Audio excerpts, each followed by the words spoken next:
กติแล้วหมู่เฮาตั้นทั้งหลายก็จะได้ไปสวดอิติปิโส108ที่วัดปัตตังเจริญวัดนี้ท่านพระครูอภิวัฒนวิกรมก็ได้ย้ายสถานที่จากวัดปัตตังเจริญนั้นไปสวดที่วัดมณฑา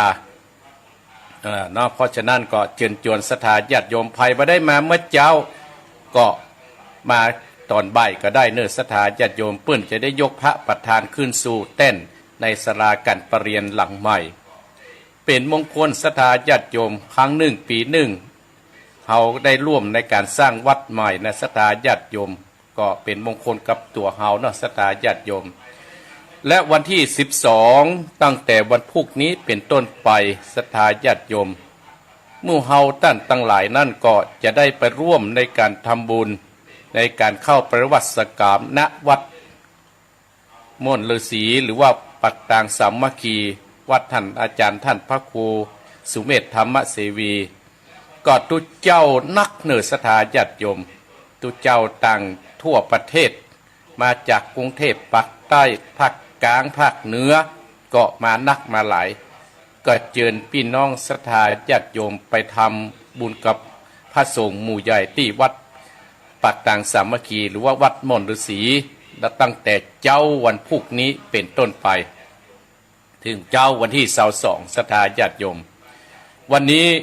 เช่นเดียวกันเนื้อศรัทธาญาติโยมก็จะไปลืมเนื้อกินข้าวน้ำข้างไงและก็ไปพร้อมเพียงกับที่วัดปัตตังเจริญไปร่วมในการสืบชะตาและการส่งน้ำพระธาตุสวดอิติปิโสตามประเพณีที่เคยประพฤติปฏิบัติกันมาได้ตอนค่ำเพิ่นย้ายจากวัดปัตตังเจริญก็ไปปุ้นตีปุนวัดมณฑาวันนี้พี่น้องตั้งห้วยกันกับมาแม่วิลองเขาก็จะมาจัดหลายศรัทธาญาติโยมตั้งปุ้นดงหานาฏแม่สาเขาก็จะมาจัดนักก็เชิญชวนศรัทธาคาดว่าพี่น้องคณะศรัทธาจากตังเชียงไฮ้เวียงป่าเป้าคงจะเดินทางมากันนักมากันหลายเนาะเอาละศรัทธาญาติโยมเพื่อเพื่อเสียเวลาก็เชิญชวนศรัทธาญาติโยมเข้าไปไหว้พระพุทธเจ้าพระธรรมเจ้าพระสังฆเจ้าเพื่อเป็นมงคลที่รับที่นอนของตัวเก่าเนอะเปิดไว้ในรถก็เป็นมงคลเปิดไว้กลางเตือนก็จะเป็นมงคลเปิดไว้ในตุบกัดก็จะเป็นมงคลกับหมู่เฮาตั้งหลายต่อไปเอาแล้วเนอะลุกแล้วเนาะลุกแล้วก็ลุกแล้วตื่นได้แล้วขึ้นกราบลุกปัตตานกับกราบที่นอนนั่นเนอะกราบหมอนที่เขานอนนั่นเนอะไม่อุ้ยเนาะกราบ1กราบ2กราบ3อะระหังสัมมาสัมพุทโธภะคะวาพุทธังภะคะวันตังอภิวาเทมิกราบสวะคาโตภะคะวะตาธัมโมธัมมังนัมมัสสามิกับสุปฏิปันโนภะคะวะโตสาวกสังโฆสังฆังนะมามิกับนะโมตัสสะภะคะวะโตอะระหะโตสัมมาสัมพุทธัสสะนะโมตัสสะภะคะวะโตอะระหะโตสัมมาสัมพุทธัสสะนะโมตัสสะภะคะวะโตอะระหะโตสัมมาสัมพุทธัสสะพุทธังสัตตานังคัจฉามิธัมมังสัตตานังคัจฉามิสังฆังสัตตานังคัจฉามิทุติยัมปิพุทธังสัตตานังกัจจามิตุติยัมปิธัมมังสัตตานังกัจจามิตุติยัมปิสังฆังสัตตานังกัจจามิตติยัมปิพุทธังสรณังกัจจามิตุตติยัมปิธัมมังสัตตานังกัจจามิตติยัมปิสังฆังสัตตานังกัจจามินะโมพุทธายะนะโมธัมมายะนะโมสังฆายะ อัปปมะโนพุทโธอัปปมะโนธัมโมอัปปมะโนสังโฆพุทโธเมตตาโตธัมโมเมตตาโตสังโฆเมตตาโตกัมมัตตานังเมตตาตังกัมมัตตานาตจาติโยเมนาโท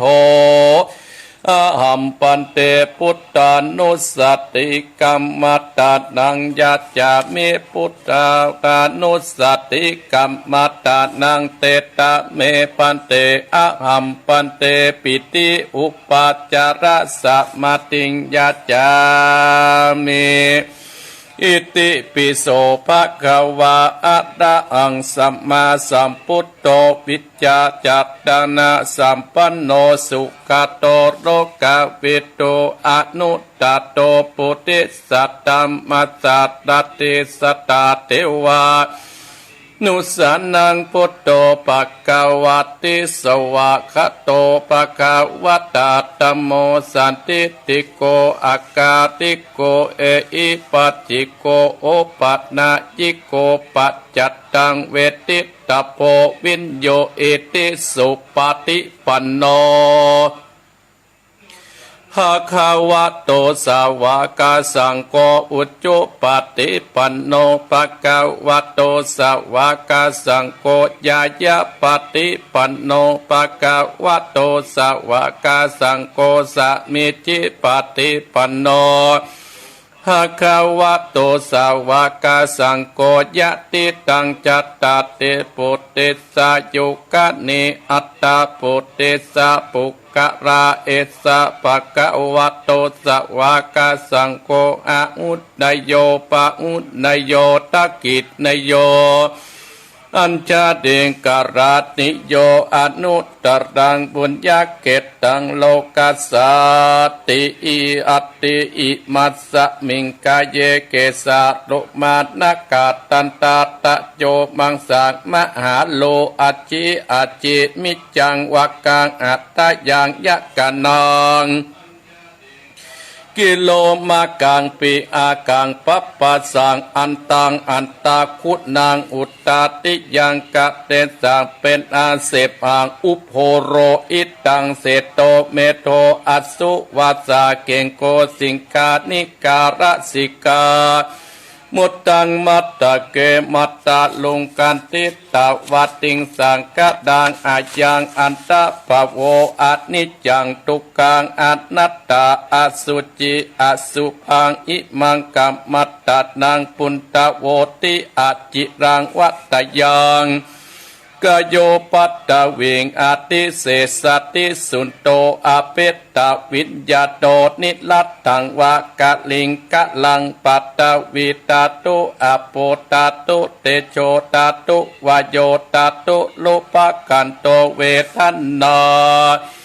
ขันโตสัญญาขันโตสังการะขันโตวิญญาณขันโตปัจจกตาอัจจตาปะอิตาสังการะอนิจจทุกขาอนัตตาวิปัสสินาธัมมาอนิจจวัตตสังขาราอุปัตตวยธรรมิโนอุปาจิตวานิรุสสันติเตสังอุปัสสโมสุโกตนัมมาตุปังอานิจจังตยเตนะนิจจังวัตตานิปัตตังนัมมาตุปังตุการตยเตนะสุขังวัตตานิปัตตังนัมมาลุปัง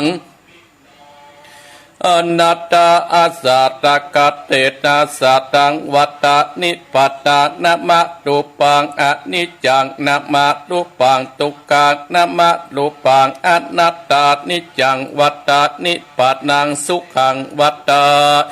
นิพพานังสรังวัตตานิปัตตังปัตตมังสุขังตานะปัตตะมีสัมปันโนตานะอุปปัตตะมีสัมปันโนตานะปัตละมัตตะปัตละมีสัมปันโนไม่ติเมตตา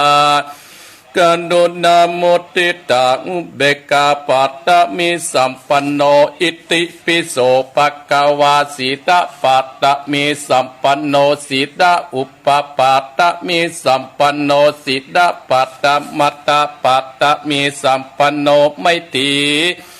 ตังกัดดุดนามุตติตาอุเบกขาปัตตมีสัมปันโนอิติปิโสภะคะวะเนคขมะปัตตมีสัมปันโนเนคขมะอุปปัตตมีสัมปันโนเนคขมะปัตละมัตตา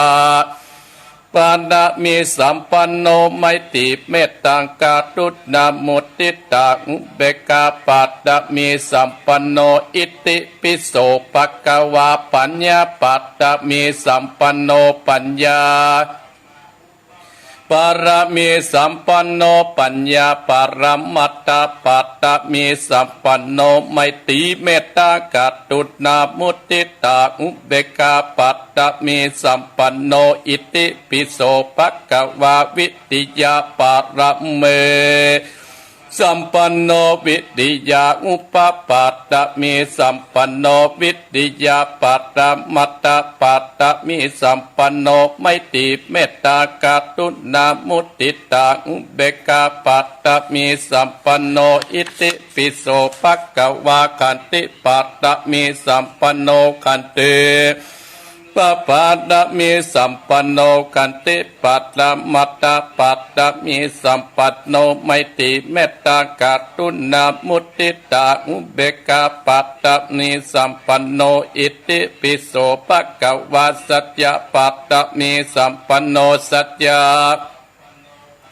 ปปัตตมีสัมปันโนสัจจะปัตตมัตตปัตตมีสัมปันโนไมตริเมตตาการุณามุตติตาอุเบกขาปัตตมีสัมปันโนอิติปิโสภะคะวะอธิฐานา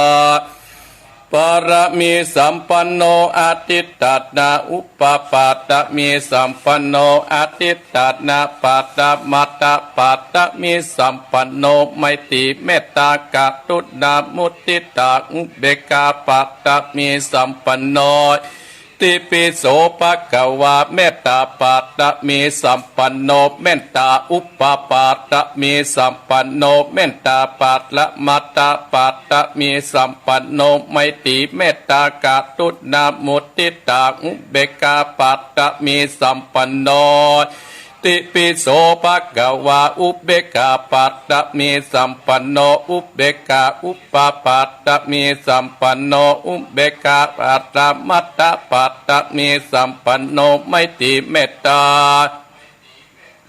กรุณามุตติตาอุเบกขาปัตตมีสัมปันโนอิติปิโสภะคะวะอุเบกขาปัตตมีสัมปันโนอุเบกขาอุปปัตตมีสัมปันโนอุเบกขาปัตตมัตตปัตตมีสัมปันโนไมตริเมตตากตุนามุตติตาอุเบกขาปัตตมีสัมปันโนอิติปิโสภะคะวะทัสสะปารมีสัมปันโนทัสสะอุปปัตตมีสัมปันโนทัสสะปัตละมัตตปัตละมีสัมปันโนไมตริเมตตากตุนามุตติตาอุเบกขาปัตตมีสัมปันโนอิติปิโสภะคะวะพุทโธโนอนันตติกุณโนวัตตโสภะคะวะอิติปิต่อไปเจิญพี่น้องคณะสัทธาสืบชะตาคือตัวเก่าเนออติยาสมาสมิงจาพุทธคุณนางอติยาสมาสมิงจาธรรมกุณนางอติยาสมาสมิงจาสังฆคุณนางสัพพะโลกาพยาพยะพโยสัพพะพยังวิยะเพพเยสัพพะดาตังภวันตุเตสัพพะละพังภวันตุเมสัพพะละพังหวันตุโนจันตสะมัสสะมิงจาพุทธกุณังจันตสะมัสสะมิงจาธัมมะกุณังจันตสะมัสสะมิงจาสังฆกุณังสัพพะโลคาพยาพยะพโยสัพพะพยังวิยะเปพเยสัพพะละพังภวันตุเตสัพพะละพังภวันตุเมสัพพะละพังภวันตุโนอาการาสมาสมิงจะพุทธกุณังอังคาราสมาสมิงจะตัมมะกุณังอังคาราสมาสมิงจะสังฆกุณังสัพพะโลคาพ พยาพยาพยโยสัพพะพยังวิยาเปพเยสัพพะรัตตังภวันตุเตสัพพะละพังภวันตุเมสัพพะละพังหวันตุโนพุทธัสสะมัสสมิงจะพุทธคุณังพุทธัสสะมัสสมิงจะธัมมะคุณังพุทธัสสะมัสสมิงจะสังฆคุณังสัพพะโลกาพยาพยาพโยสัพพะพยังวิยาเปพเยสัพพะละพังภวันตุเตสัพพะละพังภวันตุเมสัพพะละพังหวันตุโนพุทธัสสะมัสสมิงจะพุทธคุณังพุทธัสสะภัสสะมัสสมิงจะพุทธคุณังภัสสะมัสสมิงสัตมะคุณังภัสสะมัสสมิงจะสังฆคุณังสัพพะโลกาพยาพยาพโยสัพพะพยังวิยาเปพเยสัพพะดาพังวันตุเตสัพพะดาตังภวันตุเมสัพพะดาตังภวันตุโนสุการะมัสสมิงจะพุทธคุณังสุการะมัสสมิงจะคุณังสุการะมัสสมิงจะสังฆคุณังสัพพะโลกาพยาพยาพโยสัพพะพยังวิยาเปพเยสัพพะราพังวันตุเตสัพพะตตังภวันตุเมสัพพะตตังภวันตุโนโสริสมัสสมิงจะพุทธคุณังโสริมัสสมิงจะธัมมะคุณังโสริจะมัสสมิงจะสังฆคุณังสัพพะโลกาพยาพยาพโยสัพพะพยังวิจเปพเยสัพพะรัตตังภวันตุเตสัพพะราพังวันตุเมสัพพะรัตตังภวันตุโนละอุสมัสสมิงจะพุทธคุณังละอุสมัสสมิงจะธัมมะคุณังละโหสมัสสมิงจะสังฆคุณังสัพพะโลกาพยาพยาพโยสัพพะพยังมิยะเปพเยสัพพะละพังภวันตุเตสัพพะละพังวันตุเมสัพพะดาตังภวันตุโนเกจจามัสสมิงจะพุทธคุณังเกจจามัสสมิงจะธัมมะคุณังเกจจามัสสมิงจะสังฆคุณังสัพพะโลกาพยาพยาพโยสัพพะพยังวิยะเปพเยสัพพะดาตังภวันตุเตสัพพะทางภวันตุเมสัพพะตตังภวันตุโนสาธุสาธุพระปัญญาปัตตามีสัมติตาสาธุพระปัญญาปัตตามีวังเวทล้อมวิทยาปัตตามีอ้อมล้อมระวังดีสีตาปัตตามีบังออกดาบเมตตาปัตตามีปัปเปตังปืนตานะปัตตามีเป็นปืนตั้งต่ออุเบกขาปารมีก่อเป็นเบียงสัจจะปัตตามีเวทระวังดีเป็นเมตเตาขันติปัตตามีกายเป็นออกดาบบังนาไม้และปืนไฟอาทิตานาปาดามีปับไปจุแห่งแข่งแรงปับหมู่มานปีสังไปเปตตุกตาเปตินังทอตานีอัศจรรย์เสือเมื่อปันอยู่กวางน้ำนาทีกวางต่อกวางแตกตีฟองนานงนานอกเป็นข้าวตอกดอกไม้มาปูจาพระแก่นไตสตานพระปุตตังเลยจุงมาไปโปรดจุงมาอนุญาตโปรดปูกาเตดีแม่ธรณีออกมาติดมวยผมอยู่ข้างตาจังไรขัดขะงาสับพ้นดินพ้นน้ำนาตีลงพระปายก็อับตับเต้าพยามานเอาอาปุ่นกลัวกับยกมือตุนหัวใส่กาวผู้ข้านี้ชื่อว่าเป็นลูกศิษย์พระพุทธเจ้าตนมีบุญสมปานอันมากพระพุทธเจ้าจริงตั้งพระปัญญาถ้ามีไว้เก่าจานตั้งไว้ตักนาก็ได้เก่าจานตั้งไว้ตั้งหลังก็ได้เก่าจานตั้งแต่หัวถึงตีนก็ได้เก่าจานตั้งแต่ตีนถึงหัวก็ได้เก่าจานเศษวาดลูกปืนจักมาเสมอเหมือนปนเศษอาก็จักมาไกลได้ข้าพระเจ้าก็ได้ไหว้พุทธกุฎนางธรรมะกุฎนางสังฆะกุฎนางพุทธอินตาธรรมะอินตาสังฆะอินตาสะเมธรณีผู้อยู่เหนือน้ำอยู่กำแผ่นดินกันกาลเดกุดถึงอย่างคุณพระปิตาคุณพระบรรดาคุณครูบาอาจารย์คุณพระแก้วเจ้าตั้งสามประการ คือกุลพระโพตังกุลพระธรรมังกุลพระสังฆังกุลแดดกุลฝนกุลน้ำกุลลมกุลกุราชเจ้าก็ดีกุลพระเจ้าต้นเป้าวัดนาก็ดีกุลนางอุตราก็ดีกุลปะปัจเจเจ้าก็ดีกุลแม่ทอดดัดนี้เจ้าก็ดีจุงมารักษากรรมนาและกำลังยังตนตัวเองข้าพเจ้าและท่านผู้ฟังผู้ชมจุคนในวันนี้จิมแดดเตอพุทโธพุทธังรักษาธัมโมธัมมังรักษาสังโฆสังฆังรักษาพุทโธพุทธังอะระหังธัมโม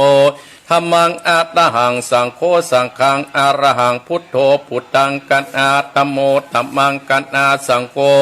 สังฆังกันอาพุทโธโภคธัมมังพิสังฆังมิตรอายุวันโนสุขังปะลังเอาละศรัทธาญาติโยมได้เอาศรัทธาญาติโยมนั่นเข้าไปไหว้พระพุทธเจ้าเข้าไปไหว้พุทธเจ้าแล้วพระธรรมเจ้าพระสังฆเจ้าเรียบร้อยแล้วศรัทธาญาติโยมวันนี้เพิ่มบทคือศรัทธาในการสืบจัตตาตัวเก่าสืบจัตตาตัวเก่าที่อาตมาภาพเอามาว่าคือศรัทธาญาติโยมนั่นอาตมาภาพเคยได้ยินหลวงปู่ครูบาอินเพิ่นได้ว่าศรัทธาญาติโยมครูบาอินนี่นะหลวงปู่ครูบาอินเนี่ยเพิ่นจะมัดมือฮึบไผ่ศรัทธาญาติโยมเพิ่นจะว่าโอ้เธอเกิดวันอะหยังเนี่ยเพิ่นจะว่าอีหรอ ครูบาตะก่อนนะศรัทธาญาติโยมอาตมาคาดคือจะได้ก็ไปโค่นคว้าของครูบาอาจารย์มาเธอเกิดวันอะหยังถ้าเขาบอกว่าผมเกิดวันอาทิตย์ฉันเกิดข้าเจ้าเกิดวันอาทิตย์ค่ะครูบาเพิ่นจะว่าอัตติยะสมัสสมิงจะพุทธคุณนางอัตติยะสมัสสมิงจะธรรมคุณนางเพิ่นจะว่าอีหรอถ้าเกิดวันอย่างเกิดวันจันทร์เปิ้นก็จะว่ากถาวันจันทร์แต่เฮาตุเจ้าสมัยประเดี๋ยวเปิ้นเอาพุทโธหมดศรัทธาญาติโยมพุทโธมังกละเปิ้นเอาอีหมดแต่ครูบาอาจารย์สมัยก่อนเนี่ยเอาเกิดวันอย่างเปิ้นจะมัดมือวันนั้นอาตมาภาพคือจะได้อย่างวันที่อาตมาสืบจัตตาที่60 ปีนะครับได้ยินหลวงพ่อเจ้าคณะอำเภอของเฮาเนี่ยซึ่งก็เป็นลูกศิษย์หลวงปู่ครูบาอินเฮานั่นน่ะตุเกิดวันอะไรอย่างผมเกิดวันติดครับหลวงพ่อเจ้าคณะอำเภอของเราหลวงพ่อท่านพระครูสุนทรธรรมานุโยคเพื่อเกี่ยว่าอติยะมัสสมิงจะพุทธคุณนังอติยะสมัสสมิงจะธรรมคุณนังว่าวันติดอัตมาภาพเกิดปิติแต่ศรัทธาญาติโยมเกิดปิติก็เลยเอามา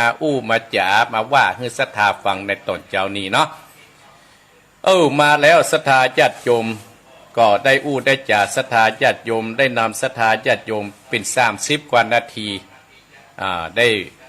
กับศรัทธาเนี่ยนะ30 นาทีวันนี้อย่างใดก็ดีเนี่ยศรัทธาญาติโยมกินข้าวน้ำข้างไงแล้ว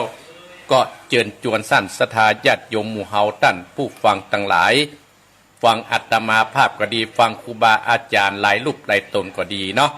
ก็วันนี้กินข้าวน้ำข้างไงแล้วเฮาก็จะได้ปากันไปสืบชะตาที่วัดปัตตังเจริญวัดท่านพระครู ท่านพระครูอภิวัฒนวิกรมต้านผอ.ของเฮาวันนี้เปิ้นก็คือโอกาสอาตมาภาพพระครูวรธรรมนาถได้มาพบปะศรัทธาญาติโยมได้มาพบปะศรัทธาญาติโยมตั้งแต่วันพรุ่งนี้เป็นต้นไปเปิ้นก็จะถ่ายทอดที่ปุ้นที่การเข้ากรรมเข้าปริวัติกรรมนะศรัทธาญาติโยมเปิ้นจะเข้าปริวัติกรรมกันเปิ้นจะเข้าเพื่อให้อายุไปถ่ายทอดอีพ่ออีแม่ก็จะฟังในการถ่ายทอดอาตมาจะมาพบปะศรัทธาก็อาจจะเป็นต้นปีก็ได้นะศรัทธาญาติโยมเนาะเพราะว่างานเข้ากรรมกันนักศรัทธาญาติโยมหลังจากเข้างานปริบัติแล้วก็จะเป็นงานเข้ากรรมของวัดม่อนห้วยแก้วมหันวัดท่านอาจารย์ท่านพระครูกัลยาณปาโมทเนี่ยตั้งแต่วันที่25เป็นต้นไปเนี่ยก็จะไปเข้ากรรมที่หั่นหมอเพราะฉะนั้นอาตมาภาพก็เชิญชวนศรัทธาญาติโยมใกล้ไหนอยู่ที่ไหนใกล้หั่นมาได้มาก็มาเป็นอย่างศรัทธายกมือสาธุในการทำบุญอนุโมทนาตัวกันอย่างวันนี้กินข้าวไงเราจะไปสืบชะตาที่วัดปัตตังเจริญเรียบร้อยแล้วกินข้าวตอนแล้วเราจะไปรวมตัวกับวัดที่วัดมณฑาเพื่อนจะสวดอิติปิโสเวลาตั้งแต่6 โมงเย็นเป็นต้นไปพร้อมยกพระประธานขึ้นสู่เต้นในศาลาการประเรียน อาตมาภาพก็จะได้ไปร่วมกับบรรดาศรัทธาอีพ่ออีแม่พี่น้องคณะศรัทธาญาติโยมของเฮาศรัทธาญาติโยมวันพุธก็จะเป็นงานเริ่มกันเข้าประวัติกรรมที่วัดปัตตังสามัคคีหรือว่าวัดม่อนฤาษีวันนี้ทุกเจ้าก็มานักก็มาหลายศรัทธาอยากไปร่วมทำบุญก็เจิญเนอะเจิญพี่น้องคณะศรัทธาญาติโยมอีพ่ออีแม่เฮาทุกท่านทุกคนมาแล้วศรัทธาญาติโยมอาตมาภาพจะอยู่กับศรัทธาญาติโยมถึง6 โมงเมื่อเช้าเนี่ยอยู่กับศรัทธา6 โมงเมื่อเช้าอาตมาภาพก็ตื่นตั้งแต่ตี 3 ครึ่ง ฟังท่านพระครูอภิวัฒนวิกรมเปิดธรรมะเปิดการสวดโอ้อาตมาภาพตี 4-5 นาทีก็กดไปให้เปิ้นก็ก้องสัญญาณก็ขอบคุณท่านพระครูอภิวัฒนวิกรมเนอบุญรักษาให้เป็นที่เปิ้งปลาอาศัยศรัทธาญาติโยมต่อไปธรรมะอาตมาภาพในตอนเช้านี้ศรัทธาญาติโยมเวลาที่เหลือนี่ก่อนที่จะได้เปิดสายให้อีพ่ออีแม่ศรัทธาได้อู้ได้จ่าอาตมาภาพความจริงของชีวิตของคนเฮาศรัทธาญาติโยมวันนี้จะเอาความจริงของชีวิตของคนเฮาเกิดมาแล้วศรัทธาญาติโยมมันจะต้องประสบการคู่คนมานีภัยนีบับป้นศรัทธาญาติโยมเรื่องความจริงของชีวิตนี่นะคนเฮาหนีบับป้นสันสักคนแม้แต่พ่อหลวงแม้แต่พ่อกำนันแม้แต่นายกแม้แต่ตุหลวงแม้แต่อาตมาภาพก็หนีบับป้นศรัทธาญาติโยมความจริงของชีวิตของคนเฮานี่ญาติโยมบรรดาอีพ่ออีแม่ก็จ้างไปตามวัดตามบาเนาะความไปจังตามวัดตามบาก็จะได้ยินสราตัมโมเหชลังอนัตติโตเรามีความแก่เป็นธรรมดาเราจะร่นพ้นความแก่ไปไม่ได้เราจะได้ยินเพื่อนว่าเราพิจารณาเพื่อนเป็นการสอนจิตสัญใจของเราพยาธิธรรมโมเหพยาธิงอนัตติโตเรามีความเจ็บไข้เป็นธรรมดาเราจะพ้นความเจ็บไข้ไปไม่ได้มรณะธรรมโมเหมรณังอนัตติโตเรามีความตายเป็นธรรมดาเราจะร่นพ้นความตายไปไม่ได้อันเนี้ยความจริงของชีวิตของเฮานี่ประป้นสักคนศรัทธาญาติโยมสัพเพหิเปเยหิตนานาภาโวเราจะเป็นต่างๆคือจะต้องพัดภาคจากของรักและของเจริญใจทั้งสิ้นไปกัมมัสสะกมหิกัมมัทายโทกัมมโยนิกัมมะปันโตกัมมะปฏิสารโนเรามีกรรมเป็นของตนเรามีกรรมเป็นผู้ให้ผลเรามีกรรมเป็นแดนเกิดเรามีกรรมเป็นที่พึ่งติดตามยังกัมมังกาติสามีการไรยนังวาปาปกังวาตัสสะทายโตภาวิสามีเราทำกรรมใดไว้จะเป็นบุญหรือว่าเป็นบาปเราจะเป็นทายาทคือจะต้องได้รับผลของกรรมนั้นไปเนี่ยเฮาหนีปะปุ้นเนี่ยศรัทธาญาติโยมสิ่งนี้แม้เป็นความจริงของชีวิตอาตมาภาพเลยเอาความจริงของชีวิตนั้นมาอู้มาจ่าจะบอกว่าอาตมาภาพเนี่ยมาสั่งมาสอนเนอเพียงแต่เอามาอู้มาจ่าให้ศรัทธาญาติโยมเอาไปพิจารณาอาตมาภาพยกมาประมาณ10 กว่าข้อศรัทธาญาติโยมความจริงของชีวิตหมอดูที่แม่นยำที่สุดในโลกเนี่ยข้อที่ 1หมอดูที่แม่นยำที่สุดในโลกนั่นคืออย่างแดอาตมาภาพจะมาอู้มาจ่าให้ศรัทธาญาติโยมอาจจะได้สักข้อ2 ข้อแล้วก็มาติดต่อเรื่องเอามาติดหน้ากาติดในกาข้อที่2พิธีสะเดาะเคราะห์แก้กรรมที่ดีที่สุดนั่นคืออย่างข้อที่3วิธีต่ออายุที่ได้ผลที่ดีที่สุดนั่นคืออย่างข้อที่4วิธีเรียกทรัพย์ที่ดีที่สุดเนี่ยข้อที่5วิธีเสริมสวยที่ดีที่สุดในโลกนั่นคืออย่างข้อที่6ความสุขราคาถูกที่สุดเนี่ยความสุขราคาถูกที่สุดข้อที่7ความดีประเสริฐที่ดีที่สุดข้อที่8การปลดปล่อยตัวเองที่เร็วที่สุดข้อที่9การทำลายคุณธรรมของตัวเองที่เร็วที่สุดข้อที่10การสูญเสียที่สาหัสที่สุดคืออย่างเนี่ยข้อที่11บ่อที่ถมยากที่สุดในโลกนั้นคือบ่ออะไรเนี่ยข้อที่2 ไฟที่อยากดับที่สุดในโลกนั่นคือภัยอันหยังข้อที่สามสิ่งที่ทำให้คนมัวเมายิ่งกว่าการดื่มสุรามีฤทธิ์แรงที่สุดนั่นคืออันหยังเนี่ยธรรมาภาพจะอู้ได้จากขึ้นศรัทธาศัตรูที่น่ากลัวที่สุดนั่นคืออันหยังเนี่ยมาข้อที่หนึ่งศรัทธาญาติโยมหมอดูที่แม่นยำที่สุดในโลกนั่นคืออันหยังศรัทธาญาติโยมอาจจะไปดูหมอดูบ้านเหนืออาจจะไปหนอดูบ้านใต้เปิ้นว่าที่ฮั่นดีก็ไปเปิ้นว่าวัดใต้วัดเหนือป้ากันไปดูหมอดูที่แม่นยำที่สุดในโลกนั่นคือเนี่ยคือกฎแห่งกรรมศรัทธาญาติโยมคือกฎแห่งกรรมภัยจะหนีบ่ป้นสักคนศรัทธาญาติโยมหนีเงินหนีนี่เงินล้านเงินแสนเนี่ยยังหนีป้นอยู่หนีนี่ทกส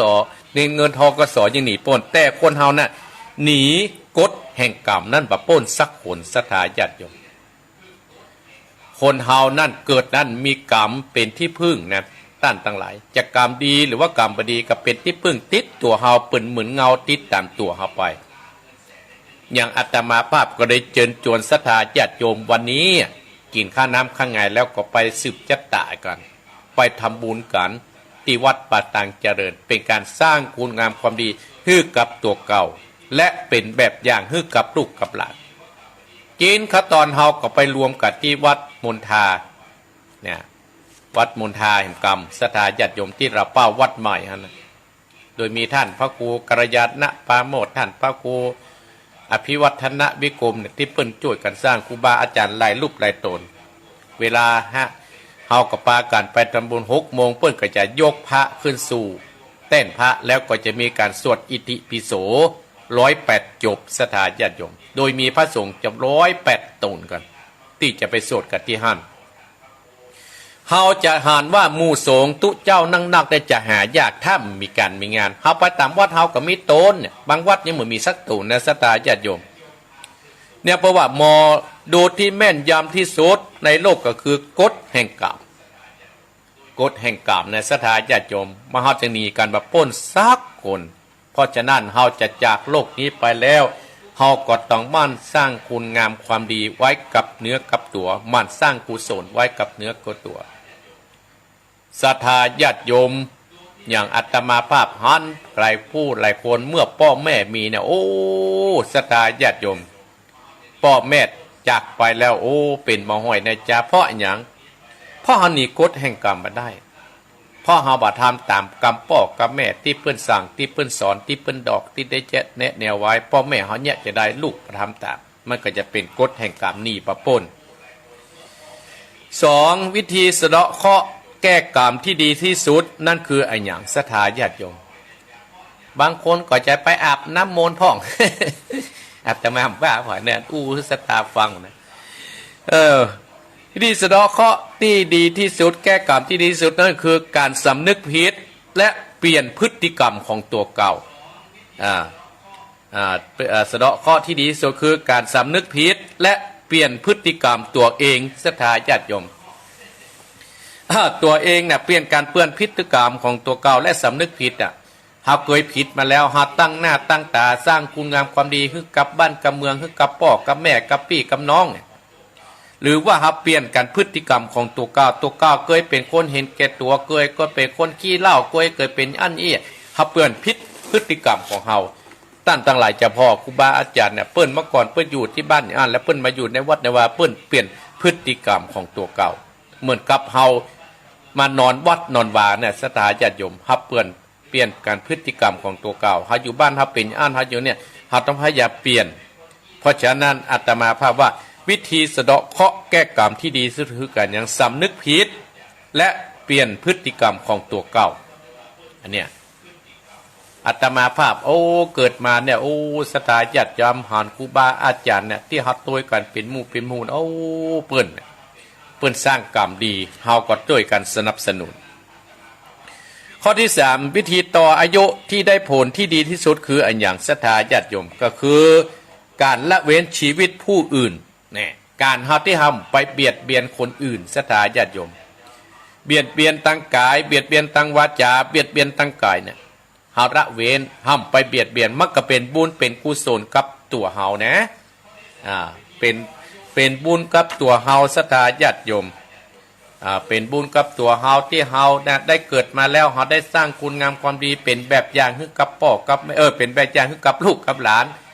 มันก็เป็นบุญเป็นกุศลกับเฮาและวิธีที่เรียกทรัพย์ที่ดีที่สุดคืออย่างคือการสร้างบุญสร้างกุศลให้กับตัวเก่าอย่างวันนี้เนี่ยเป็นโจกของศรัทธาญาติโยมปีหนึ่งศรัทธาญาติโยมก็คือแต่ละวัดแต่ว่ามันมีหลายเตื้อละปีละครั้งถ้าศรัทธาญาติโยมอีป้อยแม่ลังกึดวันเวลาประเดี๋ยวเนี่ยมันล่วงเลยไปมันเว้ยกว่าเก่าเนี่ยศรัทธาญาติโยมตามความรู้สึกของอาตมาภาพก็ว่าสักกี่วันเนี่ยเดือนนี้เป่งประเด็นจะสิ้นปีแล้วศรัทธาญาติโยมจะสิ้นปีแล้วเนี่ยกล้าเข้าภาษาแล้วกล้าออกภาษาละเดือนนี้แล้วจะเสี่ยงปีอะไรก็จะเป็นต้นปีใหม่ละจะขึ้นเดือนพศใหม่ละ65แล้วก็เป็น66แล้วศรัทธาญาติโยมที่เฮาได้หารปีใหม่เดือนใหม่พศใหม่เนี่ยก็เป็นบุญกับตัวเฮาที่เฮาได้สร้างไว้บางคนก็มาถึงปีใหม่สักคำศรัทธาญาติโยมก็ได้เกินปีก็จากเฮาไปแล้วบ่ได้สร้างคุณงามความดีสักอย่างบ่ได้มีเสบียงเอาไว้เป็นข้าวห่อในวันตั้งหน้าเฮาจะอยู่กินจะได้เพราะฉะนั้นเมื่อเฮามีลมหายใจเมื่อเฮามีสิ่งที่เราจะทำได้เราก็ต้องทำไปสะสมไปกำน้อยศรัทธาญาติโยมเหมือนกับน้ำตกใส่ถังสักวันมันก็เต็มศรัทธาญาติโยมเราจะว่าเป็นผู้ที่ท้อแล้วเราจะเป็นผู้ที่ถอยการที่เราจะสร้างคุณงามความดีมันก็เป็นอุปสรรคเป็นเรื่องธรรมดาถ้าเราจะแยะหยั้งคุณงามความดีน่ะมันก็นึงจะเกิดเสียก่อนศรัทธาญาติโยมมันเกิดขึ้นอาตมาภาพหานครูบาอาจารย์เพิ่นจังโพดเพิ่นได้สอนว่ามันบ่เกิดบารมีก็ตึงบ่เกิด เหมือนกับองค์สมเด็จพระสัมมาสัมพุทธเจ้าของเฮาก่อนที่เพิ่นจะได้ตรัสรู้น่ะศรัทธาญาติโยมก็มีลูกพญามารตั้งหลายเนี่ยมากวนมาคีคือองค์สมเด็จพระสัมมาสัมพุทธเจ้าใจแตกจะปรุงแต่องค์สมเด็จพระสัมมาสัมพุทธเจ้าของเฮาเนี่ยเปิ้นมีขันติวิริยะขันติเปิ้นตั้งมั่นสุดเด็ดสำเร็จสุดท้ายเปิ้นก็ได้สำเร็จเป็นพระอรหันต์จนถึงปัจจุบันเนี่ยเพราะฉะนั้นการที่เฮาจะทำอันอย่างกาตามเนี่ยอันอย่างกาตามมันก็มีมันเป็นเรื่องธรรมดาบอกว่าอาตมาภาพบอกว่าครูบาอาจารย์ตนตื่นบอกว่าอีพ่ออีแม่ทั้งหลายอย่างเฮาจะมาสวดอิติปิโสวันนี้เฮาจะมา10จตาวัดป่าตังเจริญวันนี้ถ้าเราจะมามันจะมาง่ายๆไปได้เขาจะต้องเสาะหาโลดก่อนเนาะเนี่ยเราต้องเสาะหาโลดก่อนเนาะไปขอโลดท่านไปขอโลดนี่เมื่อเขามีโลดแล้วเขาจะต้องเติมน้ำมันเนาะเนี่ยมันคือสะสมไปกำน้อยเขาต้องใจวิริยะขันติวิริยะศรัทธาญาติโยมเขามีขันติเขาจะต้องไปเชิญคนนั้นจะต้องไปบอกคนนี้บางคนอาตมาภาพได้ยินพี่น้องตังดงหานาที่อู้กันตะคืนเนี่ยศรัทธาญาติโยมแม่สาก็เพื่อจะมากันหลายล้อตั้งโดงหานาดตั้งห้วยการก็มาล้อเนี่ย ที่อู้กันที่เตี่ยแต่มาภาพได้อู้กันตะคืนนี่ก็ขอบคุณศรัทธาญาติโยมที่ยังบ่ลืมครูบาอาจารย์ที่เปิ้นฮือธรรมะเฮาถ้าเฮามีครูบาอาจารย์น่ะศรัทธาญาติโยมเฮาจะง่อมจะเงานะ ง่อมเงาแต่นะคนเฒ่าน่ะศรัทธาญาติโยมอาตมาภาพอย่าเด็กเจ้าก็มีก็คนโทรมาบัดจัดกะจัดแต่มาถึงเวลาตื้อนะตีสองจึงให้อาตมาภาพจัดไว้ไหวนะ เพราะฉะนั้นอาตมาภาพก็ได้เป็นกำลังอกกำลังใจให้ศรัทธาญาติโยมอันนี้ว่าวิธีเรียกทรัพย์ที่ดีสุดคือการทำบุญสุนทานวิธีที่เสื่อมโทรยที่ดีที่สุดในโลกคืออย่างศรัทธาญาติโยมพระเจ้าว่าแปลงหน้านะก็คือรอยยิ้มเฮาหันคนตั้งหลายที่มาแล้วเฮาก็มีรอยยิ้มให้ศรัทธาญาติโยมถ้าทำหน้าบึ้งตึงเนี่ยไผ่ปะเข้าใกล้หรอกพ่อแม่ที่ทำหน้าบึ้งตึงเนี่ยลูกหลานปะเข้าใกล้หรอกความสุขราคาที่สุขที่สุดความสุขราคาที่ถูกที่สุดในโลกนี่ความสุขราคาที่สุขในที่ถูกที่สุดในโลกบางคนก็เป็นอันอย่างบางคนก็หาความสุขไปเอี่ยวทะเลพ่องไปเอี่ยวในป่าพ่องไปเอี่ยวในร้านเซเว่นพ่องโลตัสพ่อง หาความสุขแต่ความสุขที่ราคาที่สุขที่สุดในโลกนั่นคือจ้างหัวมันช่างหัวมันอันนี้จะเกิดกับปล่อยมันเกิดเราก็จะมีความสุขถ้าปรงวางได้ความดีที่สุดประเสริฐที่สุดในโลกคืออย่างถ้าสถาญาติโยมความดีที่ประเสริฐที่สุดในโลกคือความกตัญญูกตเวทีถ้าภายมีความกตัญญูกตเวทีนั่นก็คือความดีที่ประเสริฐที่สุดในโลกความกตัญญูเนี่ยสถาญาติโยมมันมีการกู่คู่กู่คนมีการกู่คู่กู่คนสถาญาติโยมมีการกู่คู่กู่คนนะอีพ่ออีแม่ภายที่มีความกตัญญูต่อพ่อต่อแม่นะเพิ่นว่าตกน้ำบาไหลตกไฟตึงไหม้อีพ่ออีแม่เฮามีความกตัญญูต่อที่อยู่ที่อาศัยเฮามันก็จะเป็นมงคลกับตัวเฮามีความกตัญญูต่อครูบาอาจารย์มันก็จะเป็นมงคลกับตัวเฮามีความกตัญญูต่อพ่อต่อแม่นะมันก็จะเป็นมงคลต่อลูกเฮาก็จะหานว่าเฮามีความกตัญญูต่ออีพ่ออีแม่ลูกเฮาก็จะมีความกตัญญูต่อเฮาเนี่ยสตาญาติโยมเนี่ยอาตมาภาพจึงนำเอาความจริงของชีวิตนั่นมาอู้มาจากฮื้อศรัทธาญาติโยมอีพ่อแม่นั่นคือความดีที่ประเสริฐที่สุดในโลกคือความกตัญญูกตเวทีการปล่อยวางตัวเองที่เร็วที่สุดคือการปล่อยว่างสิ่งใดที่มันหนักเฮาก็ปล่อยว่างไปก่อนความจริงคนเฮาหนีบ่พ้นบางวันนี้ก็สุขวันพุธก็ทุกข์มะนี่บัดนี้บ่พ้นศรัทธาญาติโยมมันมีภายมีความสุขตลอดเวลามันมีภายมีความสุขตลอดเวลาก็บางครั้งเฮาก็ต้องปล่อยวางเป็นเรื่องธรรมดาการทำลายคุณธรรมของตนที่เลวที่สุดคืออย่างคือการเห็นแก่ตัวภายที่เห็นแก่ตัวเนี่ยนะศรัทธาญาติโยมโอ้ก็ดึงมีภัยอยู่ใกล้ความเห็นแก่ตัวเนี่ยเป็นการทำลายคุณธรรมที่ดีที่เลวที่สุดในโลกของตัวเก่าคือการเห็นแก่ตัวถ้าไปเห็นแก่ตัวภายตึ้มเข้าใกล้ละการสูญเสียที่สาหัสการสูญเสียที่สาหัสที่สุดก็คือการเอารัดเอาเปรียบคนอื่นการเตี้ยเฮาไปเอารับเอาเปรียบคนอื่นเนี่ยศรัทธาญาติโยมมันตึ้มบ่ดีศรัทธาญาติโยมตายไปก็บ่ได้เอาประตูได้อีพ่ออีแม่เนาะบ่อที่ถมยากที่สุดคือหยังบ่อที่ถมยากที่สุดอ้างป๋าทางป๋านองป๋าเฮายังสามารถจ้างรถมาถมได้นะแต่บ่อที่ถมยากที่สุดนั่นคือบ่อแห่งความโลภเนี่ยบ่อแห่งความโลภสามารถสร้างทำมาหึงหอไต่ได้นะบ่อเนี้ยศรัทธาญาติโยมบ่อแห่งความโลภเนี่ยถ้าเราอย่าตัดแห่งความโลภนะเราจะต้องตัดเราต้องหมั่นหืดกินหืดตานรักษาศีลภาวนาเนี่ยเพราะฉะนั้นบ่อที่ถมที่ยากที่สุดนั่นก็คือบ่อแห่งความโลภของคนเฮานะบ่อที่ไฟที่อยากดับที่สุดในโลกคืออย่างไฟแห่งโทสะศรัทธาญาติโยมภายที่มีความขี้มิ่งขี้โมโหเนี่ย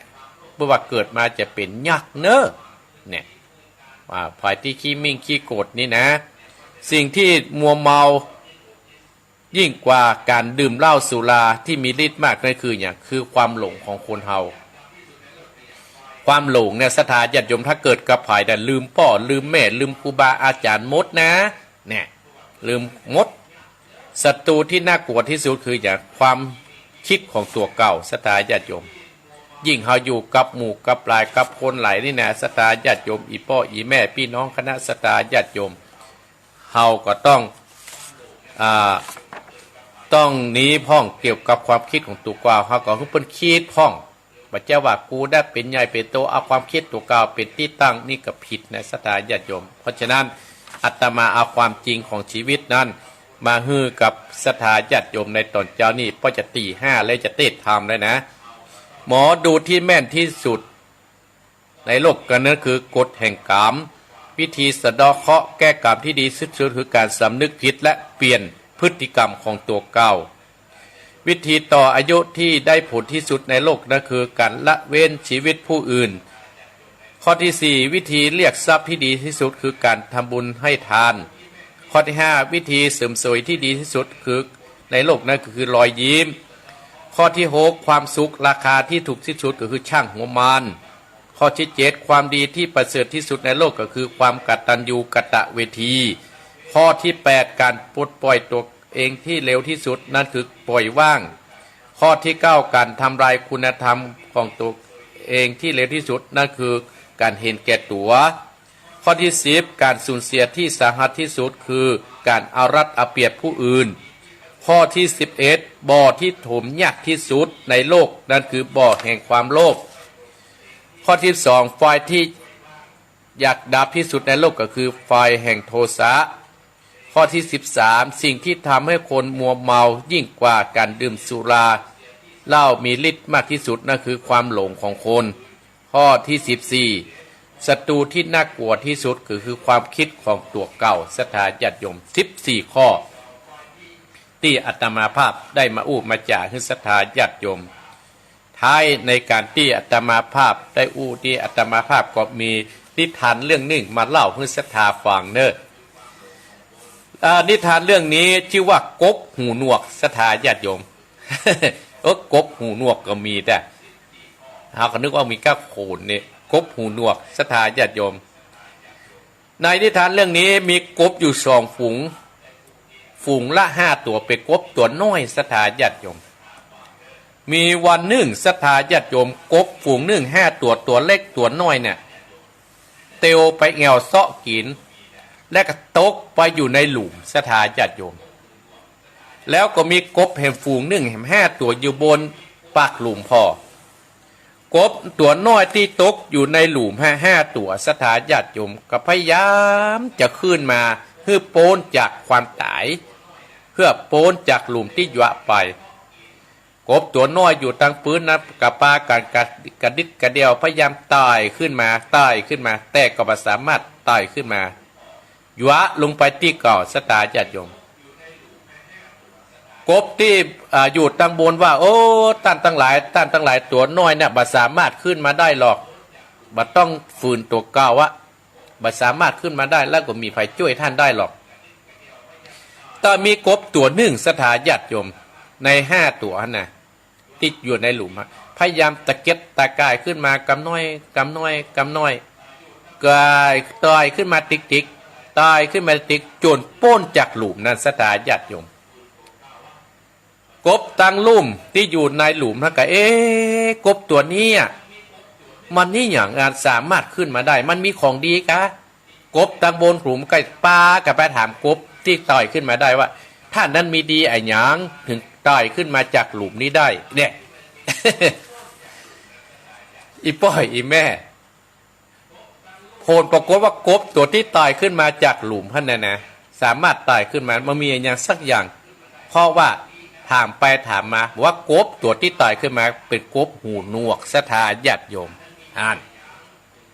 อีป้ออีแม่นิทานเรื่องนี้สอนให้เฮาว่าจะได้ศรัทธาสอนจะว่าไรสอนว่าคนเฮาเนี่ยจะสร้างคุณงามความดีอย่างสักอย่างหนึ่ง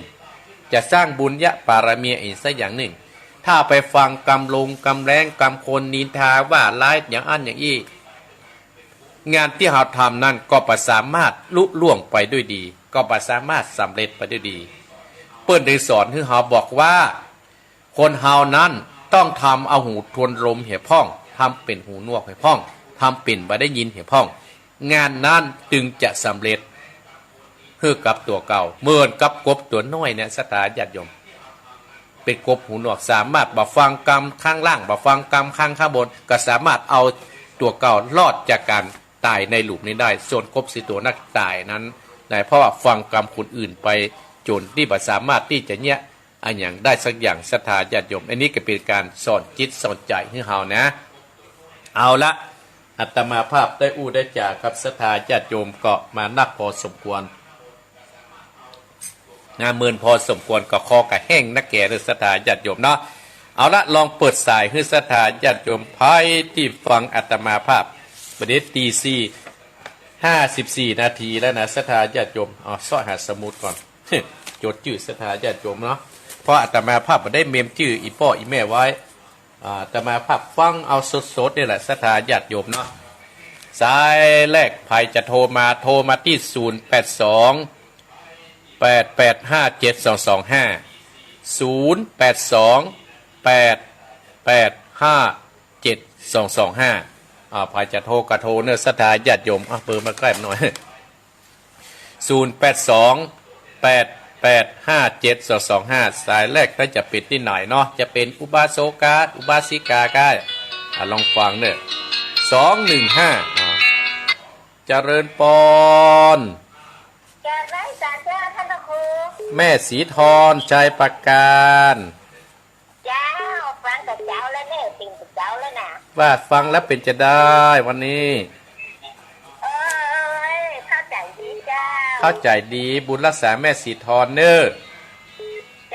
ที่โทรมาให้กำลังใจกันเจริญปอนเจ้าไม่สาเจ้าว่าจะได้อันเดียวถ้ายกรายการแล้วโหหลับไม่น้อยเดียวนะได้เจ้าได้เด้อเจริญปอนสายต่อไปเจริญปอนเจ้าแกไม่สาเจ้าท่านพระครูแม่ยังแม่สุกแก้วศิลพรสิทธิ์เตี้ยแม่ห้องกับปุณเนอแม่สุกแก้วในวันพระได้สืบจะตาโดยท่านพระครูเด้ออันหน้ากับวันนี้เพิ่มหรอเจ้าเอาอันสายสิงถูกตีเวทยุฮัน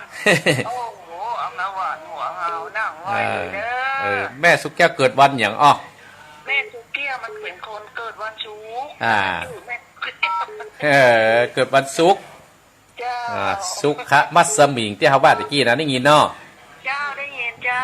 เจริญปอนเนอเจ้ากับวิชาเด้อจะเลิศปอนสายต่อไปมาตั้งใต้เลยกี้มีตั้งเหนือเจริญปอนเจ้ากับวิชาเจ้าแม่ยังแม่ยังไม่แดงกันเนี่ยแม่ละเจ้าโอ้แม่แดงแม่แดงเริ่มการขอบคุณเนอวันแห่ถ้าจะม่วนเนาะแห่ถ้าจะจำกะไม่แดงนั่งแน่ฮะเนาะอ๋อเดี๋ยวมันจำกันนี่ก็กระจับบอกว่าไม่แดงเนี่ยจำว่าได้ยินว่าได้ยินเจ้านะกะฟังว่าจะเตะเมินกับแห่เพิ่นมีกับละเตะพอสมควรแบ่งเวลาให้กันเนาะเจ้าบุญรักษาแม่เนอ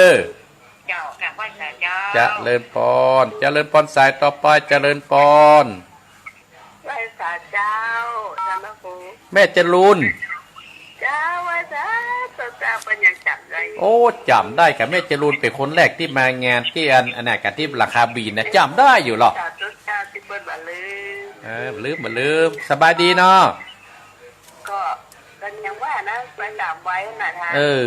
ตามอันนี้เนาะกับรักษาสุขภาพในเมเนอร์ท่านจะเหมือนกันนะรับกับรักษาเหมือนกันบุญรักษาแม่เนอร์เจ้าโทรมากำลังใจกันเนาะขอบคุณสายต่อไปแม่จรูนเชียงใหม่มากลางเวียงและเจริญปอน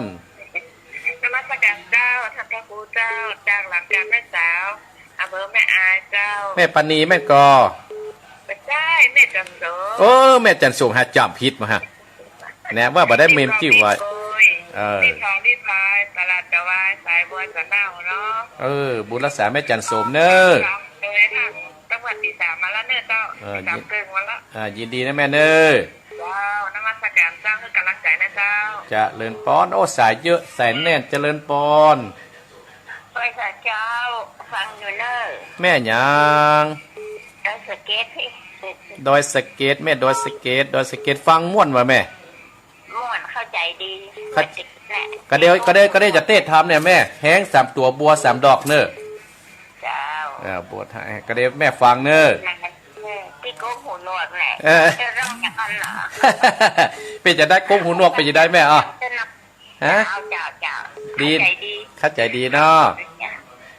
รักษาเจริญปอนสายต่อไปโดยสะเก็ดมาละเจริญปอนแม่เนี่ยอยู่ที่ไหนแม่ที่โพธารามเจ้าโพธารามสารปีเจ้า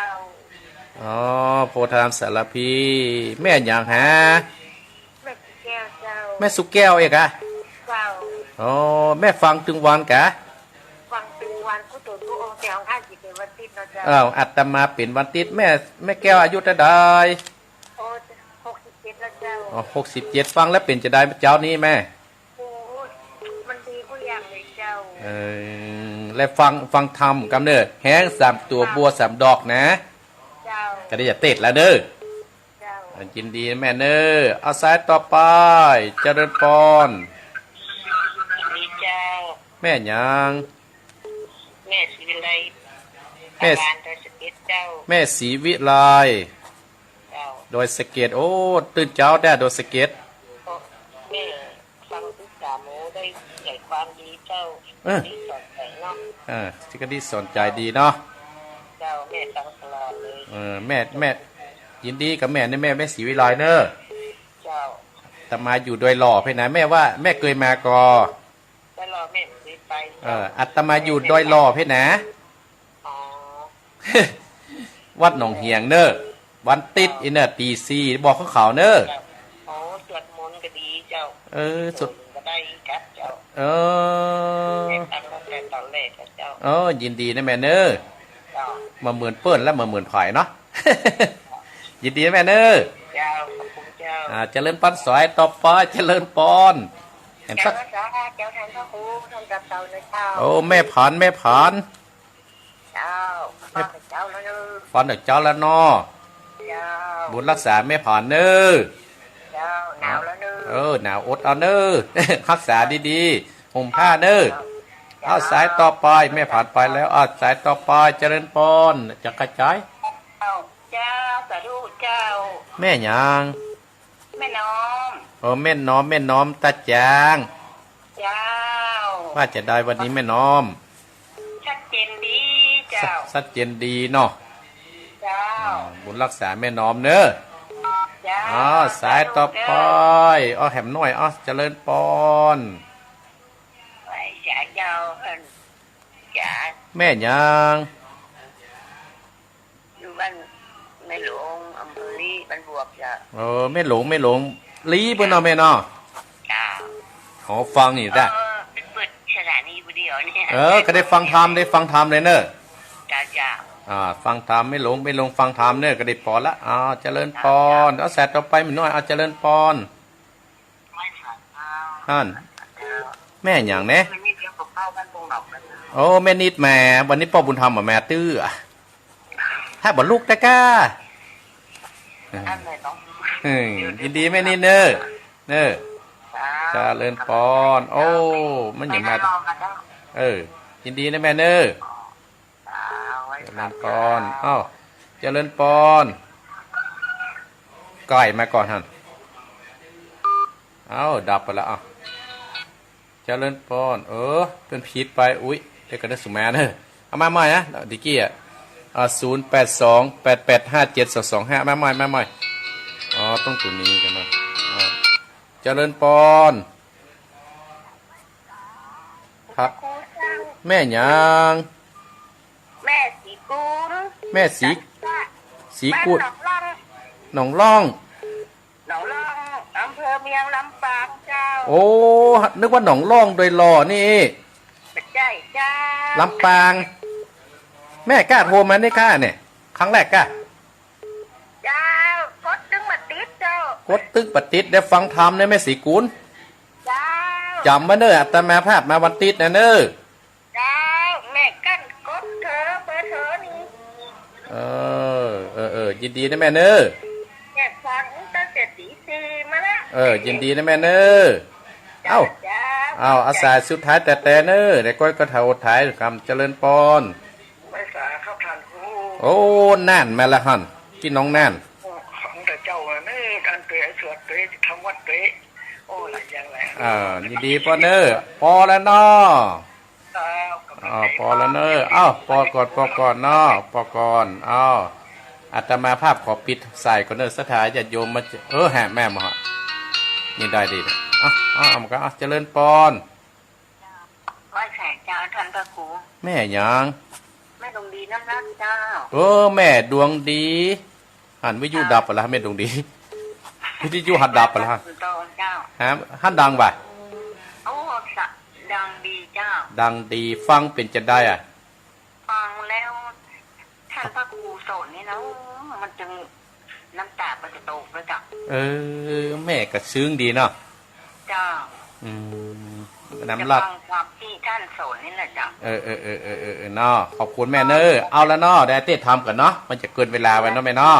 ได้บดีจะตูมไปโต๊ะจ้ะยินดีเนอะแต่ไม่มีพวกข้าวนะก็ได้ฟังทำแล้วก็หายละเจ้า สาธุเจ้า ได้ฟังธรรมหาแล้วเนาะอนุโมทนาสาธุอ้าวจบเนาะสถานเนาะเอาก่อนเนออัตมาภาพขอปิดเสียงปิดสายก่อนเนอสถานได้ก็โทรท้ายรายการทำกรรมเนาะเอาละสถานญาติโยม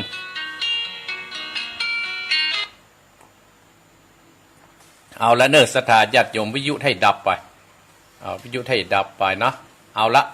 อาตมาภาพขอขอบพระคุณอนุโมทนากับแม่สีทรชัยประการแม่สุกแก้วแม่แดงโช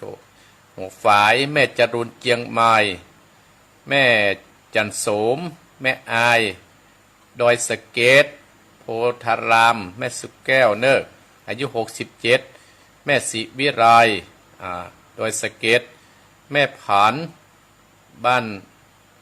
แม่อุ้ยผ่านที่ถ้ำตับเต่าเจียงพระทับตับเต่าชัยประการและก็แม่น้อมตาจ้างแม่หลงอำเภอรีแม่นิดปุ่งหนองแม่สีกุลแม่สีกุลลำปางและก็ป้าแหนประสิทธิ์น่านและก็แม่ดวงดีเนอะก็อนุโมทนาแม่ดวงดีนำลัดเนอะเอาจะตั้งอกตั้งใจฟังน้ำฟังธรรมเนอะธรรมไหนก็แม่เพนจินาอิตานไปฮือกับปอดน้อยปันกับแม่เงินจินาอิในอเนกชัยกวินตานไปฮือกับปอดสอนชัยกวินเนอเอ้าตั้งอกตั้งใจฟังน้ำฟังธรรมต่อไปเนอสถาญาติโยมเนาะปออีแม่พี่น้องคณะศรัทธาตั้งอกตั้งใจณบัดนี้เนอแห้ง3ตัวบัว3ดอกจะเป็นจะได้ก็เจิญพี่น้องคณะศรัทธาญาติโยมบรรดาพ่ออุ้ยแม่อุ้ยพ่อออกแม่ออกเฮานั้นตั้งอกตั้งใจฟังณบัดนี้เนอนะโม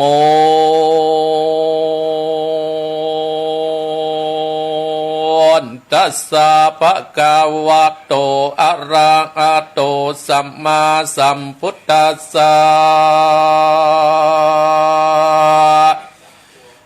เชวะเกจันนาตปังติสัตตะโวตุดาสะโพธิสัตตั้งหลายมวลหมู่ยิ่งใจอันตะแล้วเตวเต้าปะกันฟังตามตั้งสตานีวิทยุจุโหจุคนนะแล้วก็ปาการน้อมกับพระโพธิเจ้าพระธรรมเจ้าพระสังฆเจ้ามีความประสงค์ฟักฝ่ายเอาจิตใจใส่ในตำไผ่บอดไตกรรมคับจำจิบอกคือพ่อออกแม่ออกศรัทธาทุกคนเอานานนาเกิดมาก็พบศาสนาพุทธเจ้าพ่อแม่แก่เท่าเดิมอ่อนเปิ้นได้สอนสั่งไว้ให้มันกับไว้วันตาอย่าได้ประมาทลาสาเกิดมาหนึ่งจาติอย่าได้ขาดกันตามบุญกินตานเปิ้นเกินกาสะพันกายขึ้นจันฟ้าตามีหน้าพอดหน้าบ่อ่านวันคืนล่วงลับปีเดือนเปลี่ยนปานเกิดมาแก่เจ็บตายตึงเหมือนกันตึงวันเหมือนกันตรวจนาตายเร็วตายจ้าแล้วแต่บุญแต่กรรมไปมันที่ได้กัดตามปังก่อนเกศลูกไก่เฮานี้นาสตาตั้นตั้งหลายเป็นอนิจจังคือมีท่าสี่อย่างก็ตายไปเตือดหน่อยไผก็บอบปล่อยปิจจัดละนาสเปสังกะลาอนิจจาย้ำเฮานั้นนาเกิดเป็นละอ่อนตรวจหน่อยบ่หูกรรมถ้อยกรรมคอนนะแต่เดี๋ยวต้มเตรียมกันไปมาวนไป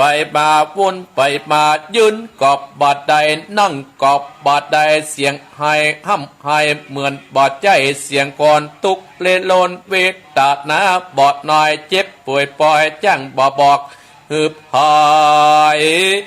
เหมือนหมดแดงอันต่อมตายปากบอดได้เป็นกำคนโต กเวบนจะโจรจะยั่งตั้งกายต่อเต้าไตไปมาขัดแข้งกาดเต้าโลมมาเรื่องเรื่องความเจตามอุดจดจำกรรมปอแม่ตัวแก่ขึ้นมาอุดจะจะเป็นปล่อยตุกบอดใจต่อยเกิดเป็นคนจริงแต่แหลตาวันเดือนนาปีมีกาญญาขึ้นใหญ่อวัยวา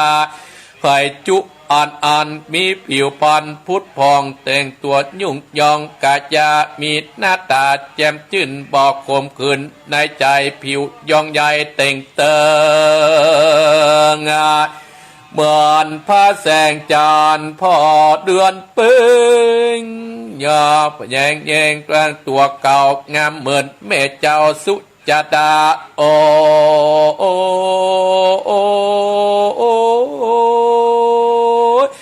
นออะนิจจาอะนิจจาสังการมันบอบมันบอดเตี้ยงหูปิดเบียงเฟื่อนไว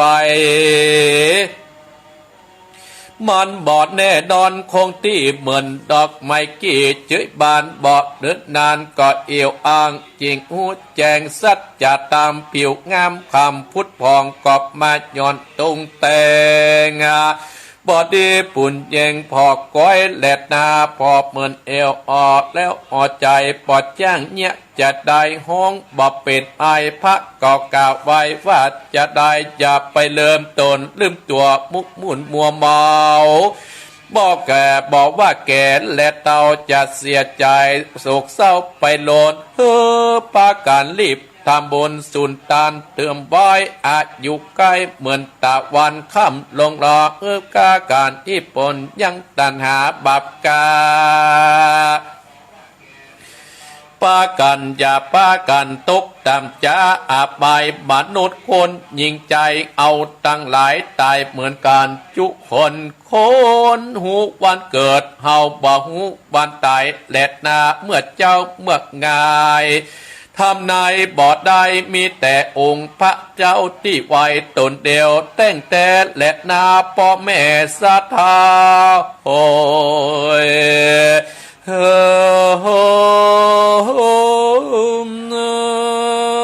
ที่ปากันนั่งไว้ฟังธรรมตั้งสตานิวิตโยเปิ้นตั้งปัญหาเป็นพิษนาตำไว้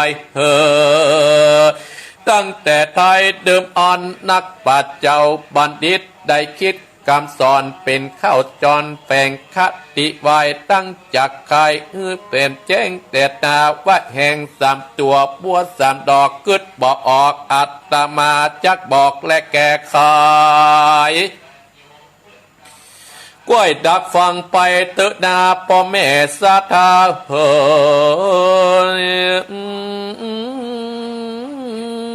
อันว่าแห้งแสนเทา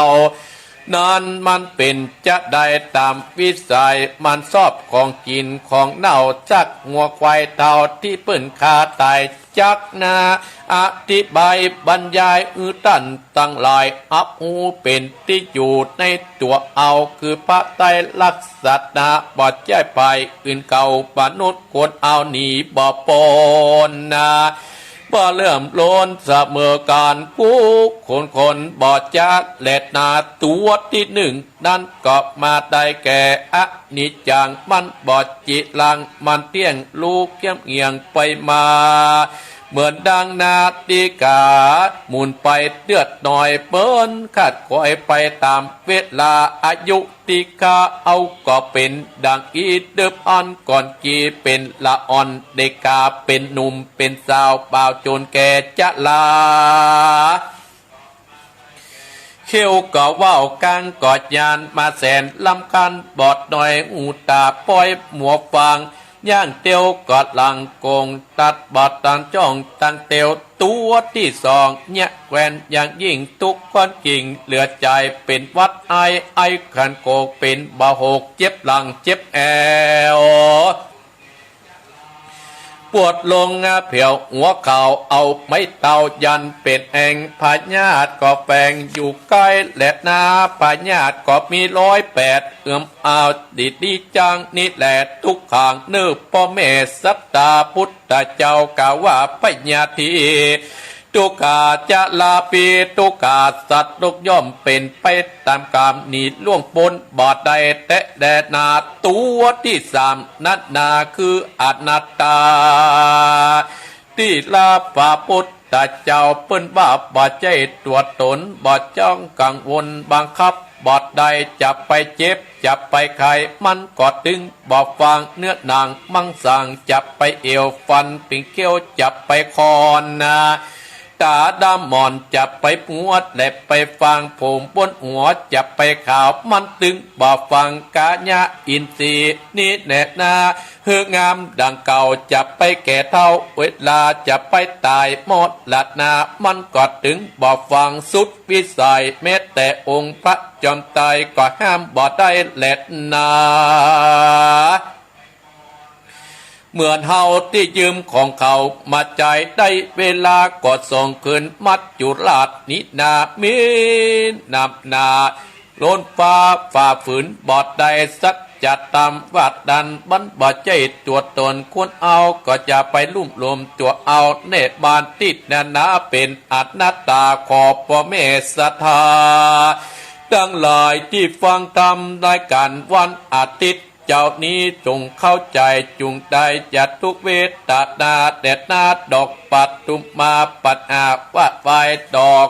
บัวใส่3 ดอกดิลีดนักปัดเจ้ามีตีโตนนะเปรียบไว้กอบมาได้แก่แก้วตั้ง3ประการแก้วใส่ดวงงามมันดึงหมอบหมงและบอดเศร้าได้แก่พระพุทธเจ้าพระธรรมเจ้าพระสังฆเจ้าอันเนเปิดมิ่งมงค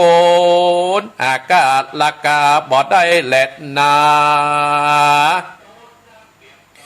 นับไว้วันตาขอพ่อแม่สัตตามวลหมู่จะได้อยู่ประมาทดาษาปาการอาสากินตานหยัดน้ำบุญจักเติมกรรมไปโลนกุศลบุญไปนาสุขในเมืองคนสุขยอดจานฟ้าเนลปานสุขตัวนายิ่งใจธรรมติอัตตมาได้เตศาสนาเป็นพิศาสนาแจ่มแจ้งและนาก็คือแห้ง3 ตัวบัว3 ดอกก็ขอเฮือ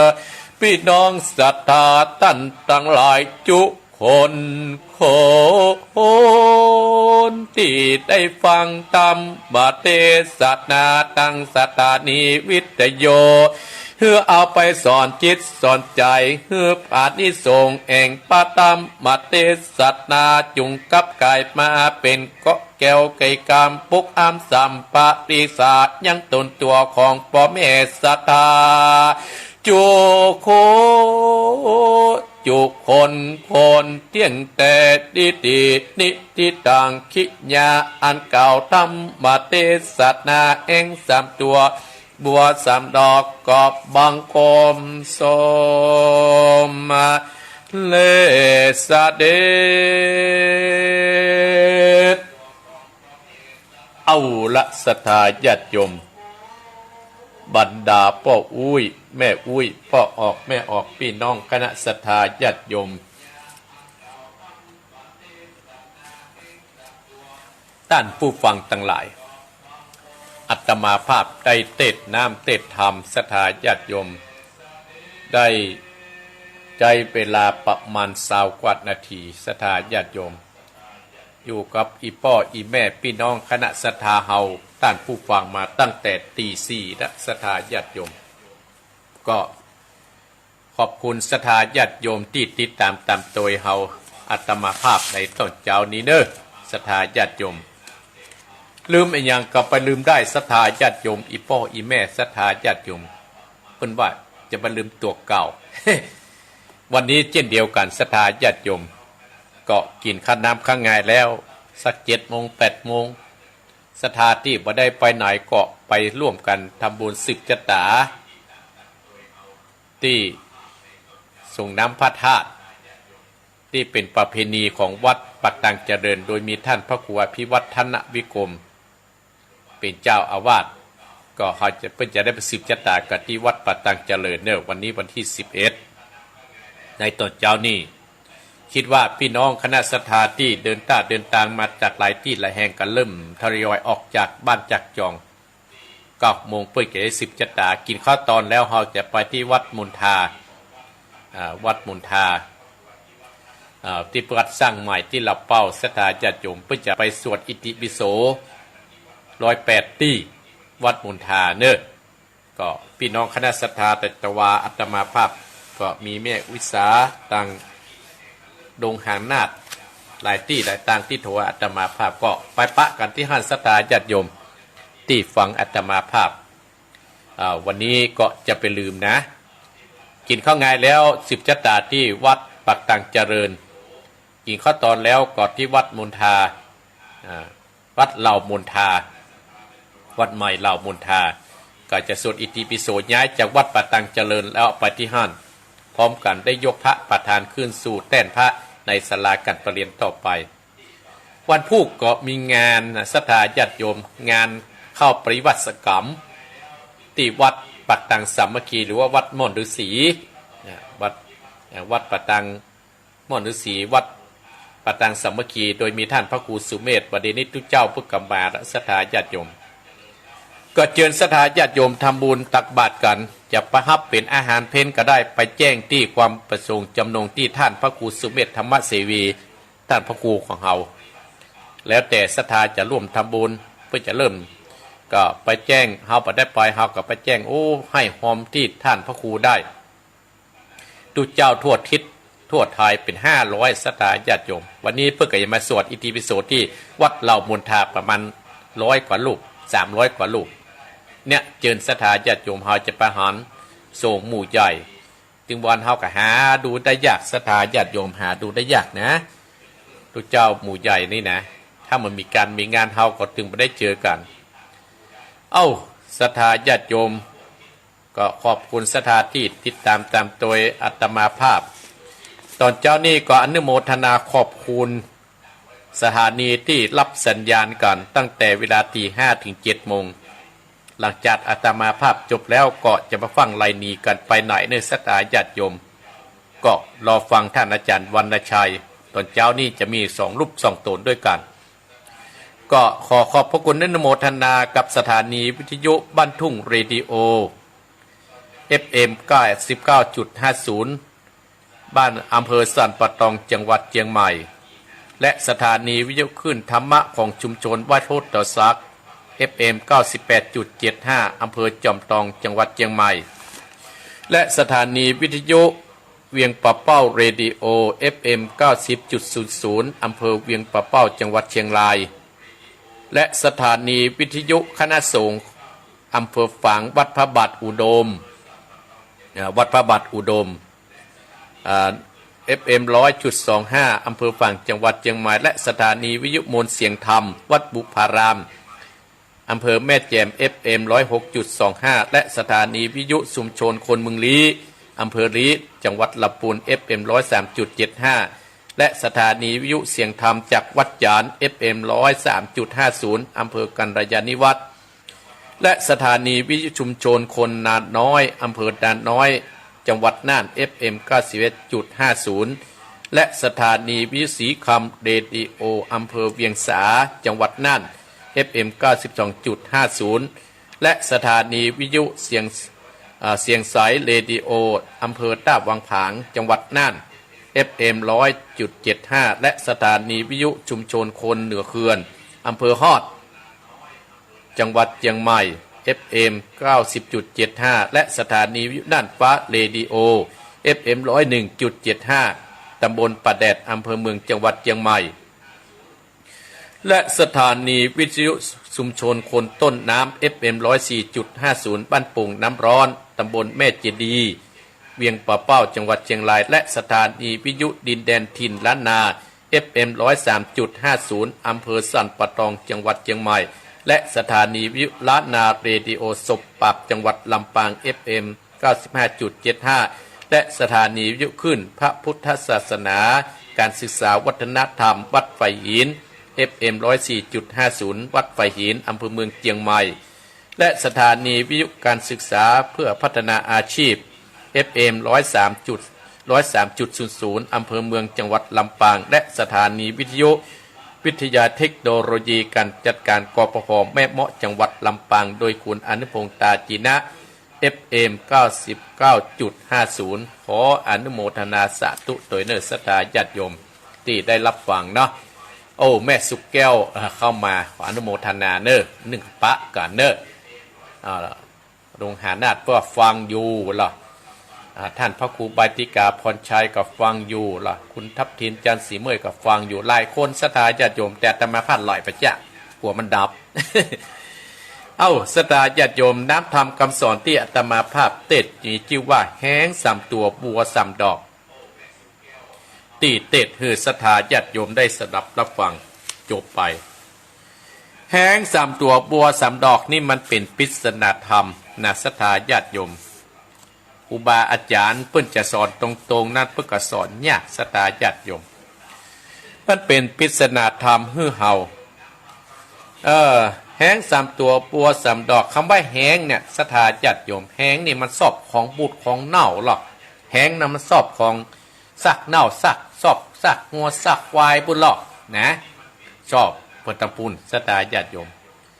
แต่ไปมาเพิ่นเปรียบเหมือนตัวเฮาเนี่ยสถาญาติโยมเพราะว่าอนิจจังทุกขังอนัตตาอนิจจังคือความมันหมดเที่ยงทุกขังคือความเป็นทุกข์อนัตตาคือความบัจเจตัวไปและบัจเจตัวอีพ่ออีแม่เปิ้นเปรียบเหมือนตัวเฮาสังขารของคนเฮาเนี่ยมันมั่นบ่เที่ยงทหารทั้งหลายเมื่อมันมั่นบ่เที่ยงศรัทธาญาติโยมเฮาจะจากบ้านจากเมืองไปนั่นเฮาก็ต้องมันสร้างคุณงามความดีสร้างกุศลไว้กับเนื้อกับตัวของเฮาสร้างคุณงามความดีไว้กับเนื้อกับตัวเพื่อเป็นแบบอย่างให้กับลูกกับหลานบุญนั่นก็จะต้องมาช่วยอุดหนุนเฮาเพื่อเฮาล่วงพ้นจากสิ่งที่ทุกข์ที่อยากได้ศรัทธาญาติโยมบางคนก็ทุกข์อกทุกข์ใจบอกว่าท่านพระครูอีแม่ก็ไปวัดขนาดอีแม่ก็ไปทำบุญขนาดอีแม่ยังต้องเป็นจากอีแม่ยังต้องเป็นจากอันศรัทธาญาติโยมคนเฮาเนี่ยมันเป็นเรื่องธรรมดาเฮาจะต้องพบเจอกับสิ่งเหล่านี้กันกูคู่กูคนมันมีภัยนีปะโป้นที่จะต้องโป้นจากความทุกข์ความเนี่ยมันมีภัยโป้นจากเรื่องสังขารศรัทธาญาติโยมเพราะฉะนั้นเฮาก็ต้องทำไปแม้แต่องค์สมเด็จพระสัมมาสัมพุทธเจ้าเฮายังดีปะโป้นแต่เปิ้นก็บ่เคยท้อถอยอย่างอาตมาภาพเจิญศรัทธาญาติโยมสวดตะกี้ตานะปารมีคือเฮามันสร้างเฮาก็สร้างตานะเฮาก็ฮื้อกินฮื้อทานสร้างบุญสร้างกุศลฮื้อกับตัวเก่าและก็เพื่อแผ่ใยบุญฮื้อกับคนที่เพิ่นได้ตายไปศรัทธาญาติโยมยังสังเกตง่ายๆเฮาเกิดมาเป็นคู่เป็นคนเนี่ยได้ทุกวันนี้ก็เพราะหยังเพราะบุญเนี่ยกับศรัทธาญาติโยมเฮาได้หันพระสงฆ์เฮาได้ฟังครูบาอาจารย์ก็เพราะอย่างเพราะบุญนะกะอย่างศรัทธาญาติโยมก็ได้หูได้หันได้หูจักอาตมาก็เพราะบุญศรัทธาญาติโยมถ้าเฮามันมีบุญปางก่อนนะบัดตึงได้เจอกันเนอะแม่สุกแก้วเนี่ยบัดตึงได้เจอกันนะ ถ้าเฮาบ่มีบุญเฮาคงจะไม่ได้เจอเฮาคงจะไม่ได้อู้ได้จากันเนี่ยในแม่สุกแก้วที่เปสาหรือแม่สุกแก้วไปอยู่ปุ่นดงหันน่ะปุ่นกินตานเนี่ยศรัทธาญาติโยมโอ้เพิ่นมาที่วัดหนองเหียนมาโดยตลอดมาคนเดียวบ่ได้ก็ใจลูกมาพอใจหลานมาส่งเนี่ยอันนี้อาตมาภาพอนุโมทนาก็ขอให้บุญเนี่ยกำจูอุดหนุนจะค้าจะขายจะคิดจะทำอันอย่างก็ขอให้สมดังความมุ่งมั่นปรารถนาทุกประการด้วยนะแม่สุกแก้วเนอะที่ฟังอาตมาภาพตลอดถึงคณะศรัทธาที่ฟังอาตมาภาพโดยอย่าใกล้จะกายอยู่ตั้งเวียงแหงก็ดีอยู่ตั้ง อยู่ตั้งฝั่งตั้งแม่อายก็ดีอยู่ตั้งดอยสะเก็ดก็ดีอยู่ตั้งโพธารามก็ดีอยู่ดอยสะเก็ดก็ดีอยู่ลีก็ดีอยู่ทั่วๆไปตลอดถึงจังหวัดลำพูนสันปะตองเชียงใหม่ ที่ฟังอาตมาภาพ เนี่ยศรัทธาญาติโยมเฮานี่บ่พ้นสิ่งเหล่านี้นะอันนี้จังคือว่าอันนี้จังคือมันบ่มั่นบ่เที่ยงเฮามีสังขารเฮาก็มันบ่มั่นบ่เที่ยงบัดนี้เจ็บมันพุกหายเพราะฉะนั้นเฮาก็มันสร้างคุณงามความดีทุกครั้งคือเฮาเกิดมาแล้วก็ต้องเป็นทุกข์เป็นธรรมดาเฮาหนีเรื่องพ้นความทุกข์ไปบ่ได้สักผลท่านทั้งหลายแม้แต่ท่านทั้งหลายก็ยังสังเกตพระเวสสันดรท่านเนาะเป็นลูกพญาเจ้าเมืองเปิ้นยังหนีความทุกข์บ่พ้นแต่ก็เปิ้นต้องสู้มาเปิ้นบัดท้อเปิ้นบัดถอยในการสร้างคุณงามความดีสุดท้ายเปิ้นก็ได้ดีไปดีแล้วคนที่มันไปนี้เปิ้นสุดท้ายก็เป็นทุกข์ตลอดท่านทั้งหลายเพราะฉะนั้นเราเกิดมาแล้วเราบ่ต้องไปสร้างกรรมสร้างเวรนะกรรมนั่นก็คือกรรมตั้งกายกรรมตั้งใจกรรมตั้งวาจาศรัทธาญาติโยมทั้งหลายเราคิดก็เป็นตั้งใจเราอู้ไปก็เป็นตั้งวาจาเราไปโตไปต่อยเปิ้นเราไปลักของเปิ้นก็เป็นตั้งกายเนี่ยมาเกิดขึ้นเนี่ยศรัทธาญาติโยมบรรดาอีพ่ออีแม่พี่น้องคณะศรัทธาญาติโยมอาตมาภาพถึงนำพระธรรมเทศนาชื่อว่าแห้ง3ตัวบัว3ดอกนั้นมาเทศให้ศรัทธาญาติโยมเนี่ยแห้ง3ตัวบัว3ดอกมาเทศให้ศรัทธาญาติโยมเพราะฉะนั้นกับเปียกเปยก็คือเอาในร่างกายของเฮานั้นนะบัว3ดอกคืออันอย่างศรัทธาญาติโยมเพิ่นว่าเปรียบเหมือนรัตนะแก้ว3ประการมันตึงบ่หมองมันตึงบ่หมองมันตึงบ่โมนมันตึงบ่เศร้าแก้วแก่นนี้นะใสสะอาดไปตลอดนั่นก็คืออันอย่างก็คือกุลของพระพุทธเจ้าพระธรรมเจ้าพระสังฆเจ้าหมู่เฮาตั้งหลายเฮาก็เอาคุณของพระพุทธเจ้าเป็นที่จ้างที่เปิ้งเอาคุณพระธรรมเนี่ยนำตังเฮาไปเอาคุณพระสงฆ์เนี่ยเป็นที่ให้กำลังอกกำลังใจเฮาศรัทธาเฮาก็จะไปท้อถอยในการที่เฮาจะพบพระสังฆเจ้าทั้งหลายก็เป็นธรรมดาศรัทธาญาติโยมก็มีเรื่องออกมาตลอดแต่หมู่เฮาตั้งหลายน่ะก็บ่เคยท้อบ่เคยถอยเป็นเรื่องธรรมดาเป็นเรื่องของมนุษย์ เป็นเรื่องของมนุษย์หนีปะปนการกู้โกรธหรอกศรัทธาญาติโยมคนเฮาเนี่ยถ้าฟังคำครูบาอาจารย์เนี่ยก็จะเจริญรุ่งเรืองนะอย่างที่อาตมาภาพว่าพอเฮาฟังแล้วเฮาก็ต้องเอาไปแก้ไขปัญหาชีวิตยิ่งฟังนะเฮาสามารถแก้ไขปัญหาชีวิตถ้าเฮามั่นฟังเนี่ยสามารถสิ่งเหล่านั้นก็คงจะบ่เข้าตัวเฮาถ้าเฮาบ่ฟังนี่ก็ศรัทธาญาติโยมเมื่อฟังแล้วเฮาก็ต้องนำไปประพฤติปฏิบัติกันการที่เฮาเชื่อคำครูบาอาจารย์เชื่อคำพ่อคำแม่เชื่อคำครูบาอาจารย์เนี่ยมันเป็นมงคลนะศรัทธาญาติโยมมันเป็นมงคลคือกับตัวเฮามันเป็นมงคลอย่างอาตมาภาพจ้างได้อ่านธรรมผูกนึ่งศรัทธาญาติโยมบางคนเนี่ยศรัทธาญาติโยมครูบาอาจารย์สอนก็บ่ฟังลงตัวเก่าลงตัวเก่านะศรัทธาญาติโยมได้เป็นใหญ่เป็นต้นลงตัวเก่ากูเนี่ยใหญ่ละกูไฟบ่ต้องมาสั่งมาสอนกูอาตมาภาพก็มียิบมีหรือว่าอาตมาภาพอ่านธรรมเรื่องหนึ่งศรัทธาญาติโยมก็มีเรื่องธรรมในเรื่องนั้นก็มีช้างมีนกมีกามีแมลงวันและก็มีกบช้างเนี่ยศรัทธาญาติโยมเป็นช้างที่สัตว์ใหญ่หรอเปรียบเหมือนโคนที่ได้เป็นใหญ่เป็นโตช้างนี่นะภายไปมันบอกว่ามันเป็นเจ้าป่ามันตึ้งบกกลัวภายเหมือนกับคนเนี่ยก็ได้ติ่นใหญ่เป็นโตแล้วเปิ้นไปอู้ไปบอกเนี่ยมาให้ฟังเปิ้นสุดท้ายก็ทุกข์ใจเนี่ยท่านทั้งหลายช้างเนี่ยท่านทั้งหลายเป็นช้างที่สัตว์ใหญ่เป็นเจ้าป่าหรอเป็นเจ้าป่าเป็นเจ้าป่าเจ้าเขาจุหันแต่นกกาแมลงวันกบเนี่ยเปิ้นเป็นเพื่อนกันศรัทธาญาติโยมเปิ้นมีความสมานสามัคคีกันอยู่มาเนี่ยช้างตัวเนี้ยที่ท่านอาตมาภาพอู้ฮือศรัทธาเนี่ยก็จะเตวไปซื้อเนี่ยท่านทั้งหลายเตวไปซื้อแน่เนี่ยช้างเนี่ยก็ไปตั้งซื้อที่หางนกศรัทธาญาติโยมไปที่หางนกศรัทธาญาติโยมไปซื้อที่หางนกแม่นกนั้นแป่งหางไว้ลูกน้อยอยู่ที่ห้านโอ้ช้างนั้นเตียวมานกนั้นกับแม่นกก็เลยว่าโอ้พ่อช้างซื้อนี่นะที่พ่อช้างจะปล่อยนี่นะล่ะ เหมือนหันตาหางนกลูกเขามีในหางฮะเนอ ในลังฮะนะพ่อจ้างขอเบียดไปทางนี้หน่อยเนาะหัวพ่อจ้างเอาหัวไปต่ำข้าใส่ลูกเขาจะตกลงมาจ้างอ่ะท่านทั้งหลายได้ยินนกมาบอกอย่างอันโอ้ก็นึกว่าจะฮื้อความร่วมไม้ร่วมมือจะเกิดมีเมตตามีเมตตาคือกับนกเพราะว่าตัวนั้นเป็นสัตว์ใหญ่เป็นเจ้าป่าเจ้าเขาสร้างความพเยอพยองท่านทั้งหลายโอ้นึกแต่ใจว่าโอ้มึงตัวน้อยๆน่ะมึงมาเตือนกูกะกูจะเตียวไปเนี้ยมาฟังละให้มันและโน่นมันกับป้นไปละมาได้สร้างศัตรูละอีป้อยแม่โอ้แม่นกกับพ่อจ้างเตียวมานึกว่าจ้างจะและจ้างจะเว้นท่านทั้งหลายโอ้จ้างมาถึงที่หางนกที่แม่นกบอกท่าน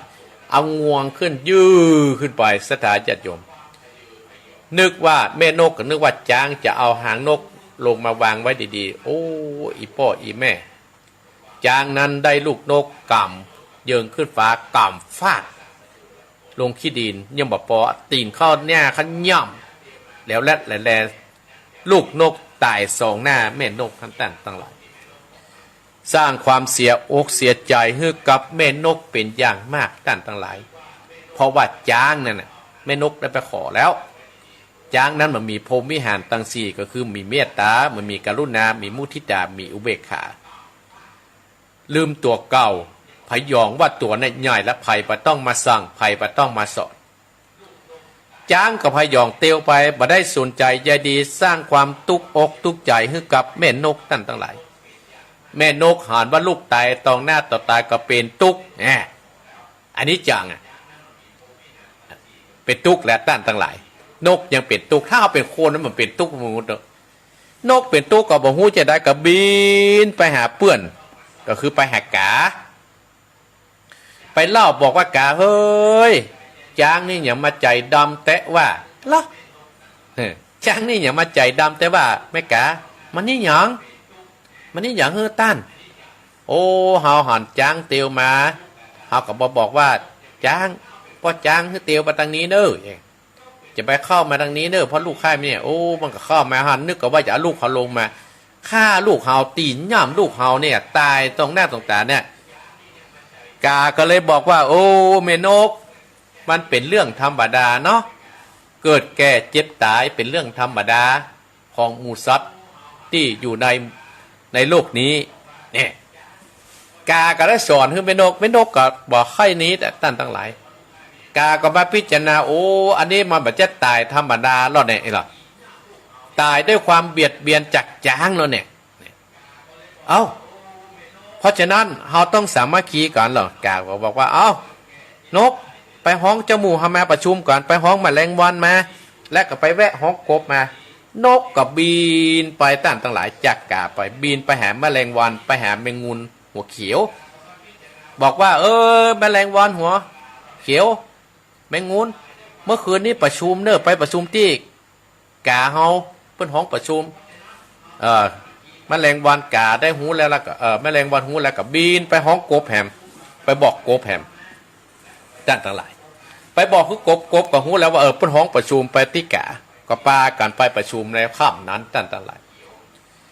กาเป็นประธานก็ได้บอกว่าประเด็นนี้นาคนเฮานั่นจะต้องมีความสามารถสามัคคีกันเนอะแม้นว่าเฮาตัวน้อยๆนะเฮาก็ต้องสามัคคีกันเนอะสอนกันประชุมกันประเดี๋ยวนี้นะนกเนี่ยมาบอกว่าประเดี๋ยวเนี่ยจ้างเนี่ยมันฆ่าลูกนกฆ่าลูกของนกตายไปฆ่าลูกของแม่นกตายไปเฮาจะแยกได้ฮึดเฮาจะปากันไปล้างแค้นจ้างนอกเนี่ยเฮาสามัคคีกันแมลงวันก็บอกว่าโอ้แม่นกแม่กาเฮาจะไปฆ่ามันได้จ้างมันตัวย่อยมันเป็นเจ้าป่าเจ้าเขาเหรอกบก็บอกว่าได้เขาจะฆ่ามันได้ก่อนกาก็บอกก็เลยสอนเรื่องความสามัคคีตั้งหลายเรื่องความสามัคคีให้ฟังแม้นว่าจ้างมันจะตัวย่อยเปียงฟ้ามันจะย่อยมอกใดถ้าเรามีความสมานสามัคคีกันช่วยกันฮักกันเนี่ยเราสามารถลบจ้างได้นะเอายี่เนี่ยกาก็เลยวางแผนสถานญาติโยมเอาแล้วเนอะนกกาแมลงวันกบกาเป็นผู้วางแผนจะฆ่าจางอีป้อยแม่ลองดับตานึก กษัตริย์ตัวน้อยๆจะไปโล้มจางได้อย่างไรกาก็เลยบอกว่าเอาอย่างอี้เนาะ เฮาเอาอย่างนี้เฮาได้โอกาสเฮาวางแผนเฮาจะไปคนไปซับแก่นตาจางซับแก่นตาจางได้พอให้พอดีแล้วก็แมลงวันแมลงหุบเขียวนะเพื่อไปไข่ขางเนอะนี่ใส่แก่นตาจางเรียบร้อยแล้ว หลังจากจางแก่นตาบอดแล้วก็ดีกิเป็นหน้าที่โกบเนอะใจความพิจารณาจะแยกอีกได้กึดเอาคนเดียวเตอะเนี่ยวางแผนการศรัทธาญาติโยมนกก็ไปไปเฝ้าพอว่าจางเนี่ยจะมีความเผลอเลอเมื่อใดไงปลากับไปเฝ้าพอจะล้มจางขึ้นได้นี่ได้โอกาสสถานกาบินเช่าไปซับแก่นตาจางบอดถึง2 ภาคจางก็เป็นอย่างใดก็มาได้เตียวพัดวนพันได้2-3 วันแมลงวันหรือว่าแมลงหูเขียวได้โอกาสก็เข้าไปไข่ขางในแก่นตาจางเอาเข้าศรัทธาอีพ่ออีแม่พี่น้องคณะศรัทธาจางตัวใหญ่เนี่ยกระตาบอดพ่อบหารแล้วบ่ฮู้เตียนเหนือบ่ฮู้ตังใต้เมื่อมีไผเอาน้ำมาให้กินเมื่อมีไผเอากล้วยมาให้กินเมื่อมีไผเอาอ้อยมาให้กินเพราะว่าได้เนี้ยฮื้อลูกนกตายไปแต่ก่อนนี่ก็จะมีนกเอามาฮื้อพ่องกาเอามาฮื้อพ่องกบอากาศมาฮื้อพ่องเองอ่ะทีนี้เขาสามัคคีกันตั้นทั้งหลายจางขยะกินน้ำเอาแล้วกำเนี่ยบ่ฮู้ไม่มีไผตักขึ้นมากบได้โอกาสอีพ่ออีแม่ศรัทธาญาติโยมทั้งหลายกบก็ไปล่อจางอย่างใดไปห้องอบเฮ้อกบตัวนี้ไม่กบเท่ากัน ไปห้องไปจุจางเขาจะว่าโอ้กบมีตั้งนี้คงจะมีหนองน้ำตั้งนี้อีกเขาจะต้องไปกินน้ำก่อนเขาหิวน้ำแล้วกึดในใจกระโตยเสียงกบน้ำไปกำน้อยกบกับปลาไปกำน้อยจุไปกำน้อยสตาญาติโยมกบห้องตัวใจเสียงตัวกระกึดตัวอีพ่ออีแม่ได้โอกาสศรัทธาญาติโยมทั้งหลายไปถึงที่หิวให้กันที่ห้วยให้กันโอ้กบได้โอกาสละจะให้จางตกลงหิวแน่กันก็เลยห้องติ๊กและลงกันจางก็ตัวเสียงกบไปติ๊กศรัทธาญาติจางผันเลิศตกลงหิวไปตายก้นหิวเปิดศรัทธาญาติโยมเนี่ยอีพ่ออีแม่เนี่ยเฮาจะมาถือว่าเฮาใหญ่แล้วเฮาบอกฟังฝ่ายมีกรมมาเตือนแล้วเฮาบอกฟังเนี่ยเพราะฉะนั้นสุดท้ายก็ตายด้วยนกกาแมลงวันกบเพิ่นสามัคคีกันสุดท้ายจางก็ตายด้วยความประมาทเนี่ยอาตมาภาพเลยอาถามเรื่องว่าแห้ง3 ตัวบัว3 ดอกเนี่ยมาเต็ดคือบรรดาศรัทธาญาติโยมในตอนเจ้านี้ถามเรื่องนี้ก็จบไปโดยเจ้าภาพนั้นก็คือแม่พ่อสมศักดิ์แม่เพนข่าวเตี้ยและนายอเนกชัยกวินตานไปฮือกับพ่อน้อยปานแม่เงินตานไปฮือกับพ่อสอนทรายชัยกวินเห็นกำก็ตั้งอกตั้งใจเอาปอนเนอร์แม่เพนเกี่ยมน้ำหยาดไปอาตมาภาพก็จะได้ปอนฮือแม่เพนเขาเนาะทำเรื่องนี้ก็จบไปศรัทธาญาติโยมเอาต่อไปเนี่ยอาตมาภาพก็จะได้เปิดสายอะไรกันเนาะท้ายรายการนี้ได้เปิดสายให้ศรัทธาจะได้ปะศรัทธาแห่งวันดอยบอกหูหนึ่งศรัทธาญาติโยมพวกก่อนปีเส้นปีก็ดีหรือพวกอาจจะเป็นต้นปีก็ได้เพราะว่างานเข้ากล่ำกันนักศรัทธาญาติโยมเนาะเอาแล้วเนอะอาตมาภาพกำลังจะเปิดสายให้ศรัทธาญาติโยม5:45และศรัทธาญาติโยม5:45ศรัทธาญาติโยมโทรมาเนอะท้ายรายการนี้กินข้าวไงแล้วก็จะไปลืมเชิญไปร่วมทำบุญสืบชะตาที่วัดปะตังเจริญกี่ขั้นตอนกับวัดที่เหล่าบุญทาวันพุธก็ใส่บาตรที่วัดปะตังสามัคคีม่อนฤาษีเนาะเอาโทรมาเนอ082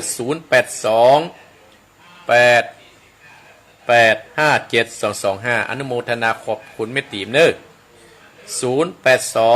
885 7225เอ้าสายแรกจะเป็นที่น้อยสถาญาติโยมเด็กก่อนเนอจะช้าคนเฒ่าต้องจะช้าหน่อย สายแรกสถาญาติโยมเอ้า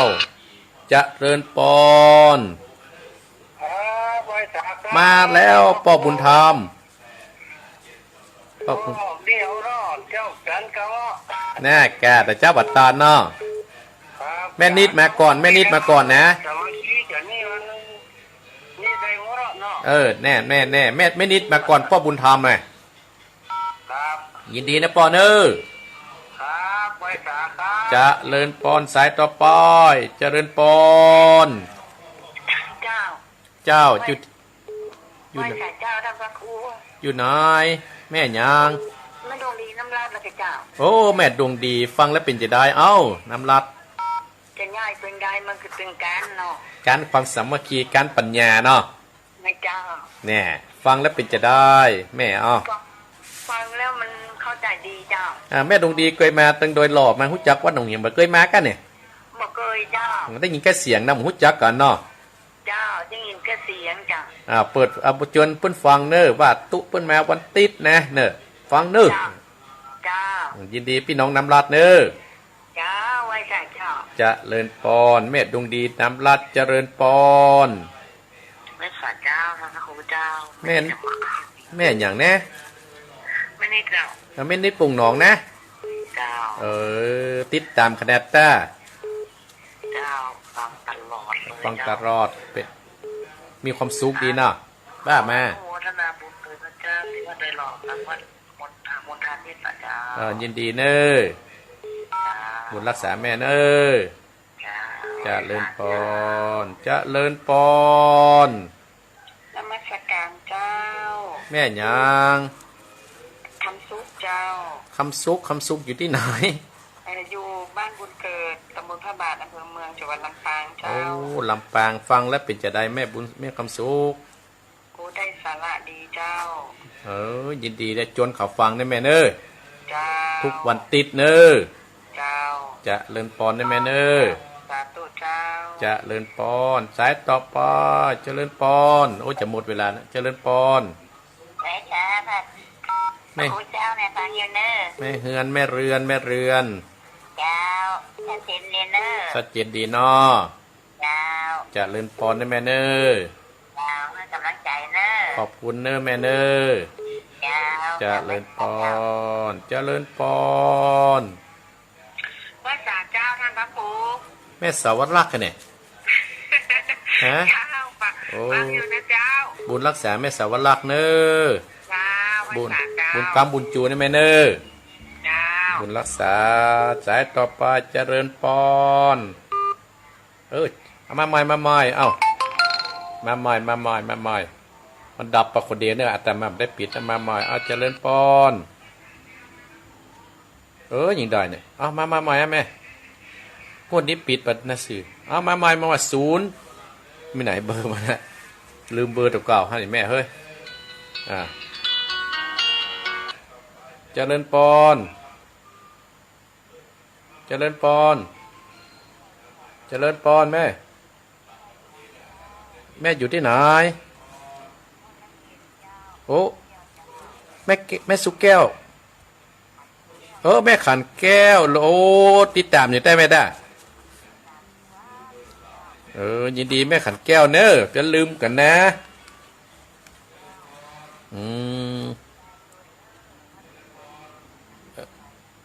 ยินดีแม่เนอะเจริญพรนะแม่สุกแก้วแม่ขันแก้วเนอะจะบุญรักษาเจริญพร พระสาเจ้าพระอาจารย์ แม่ ฟังอยู่เนอะ แม่ยาง แม่ตู้เจ้า เม็ดตุว่าจะได้ ฟังอยู่เนอะ ฟังอยู่นอก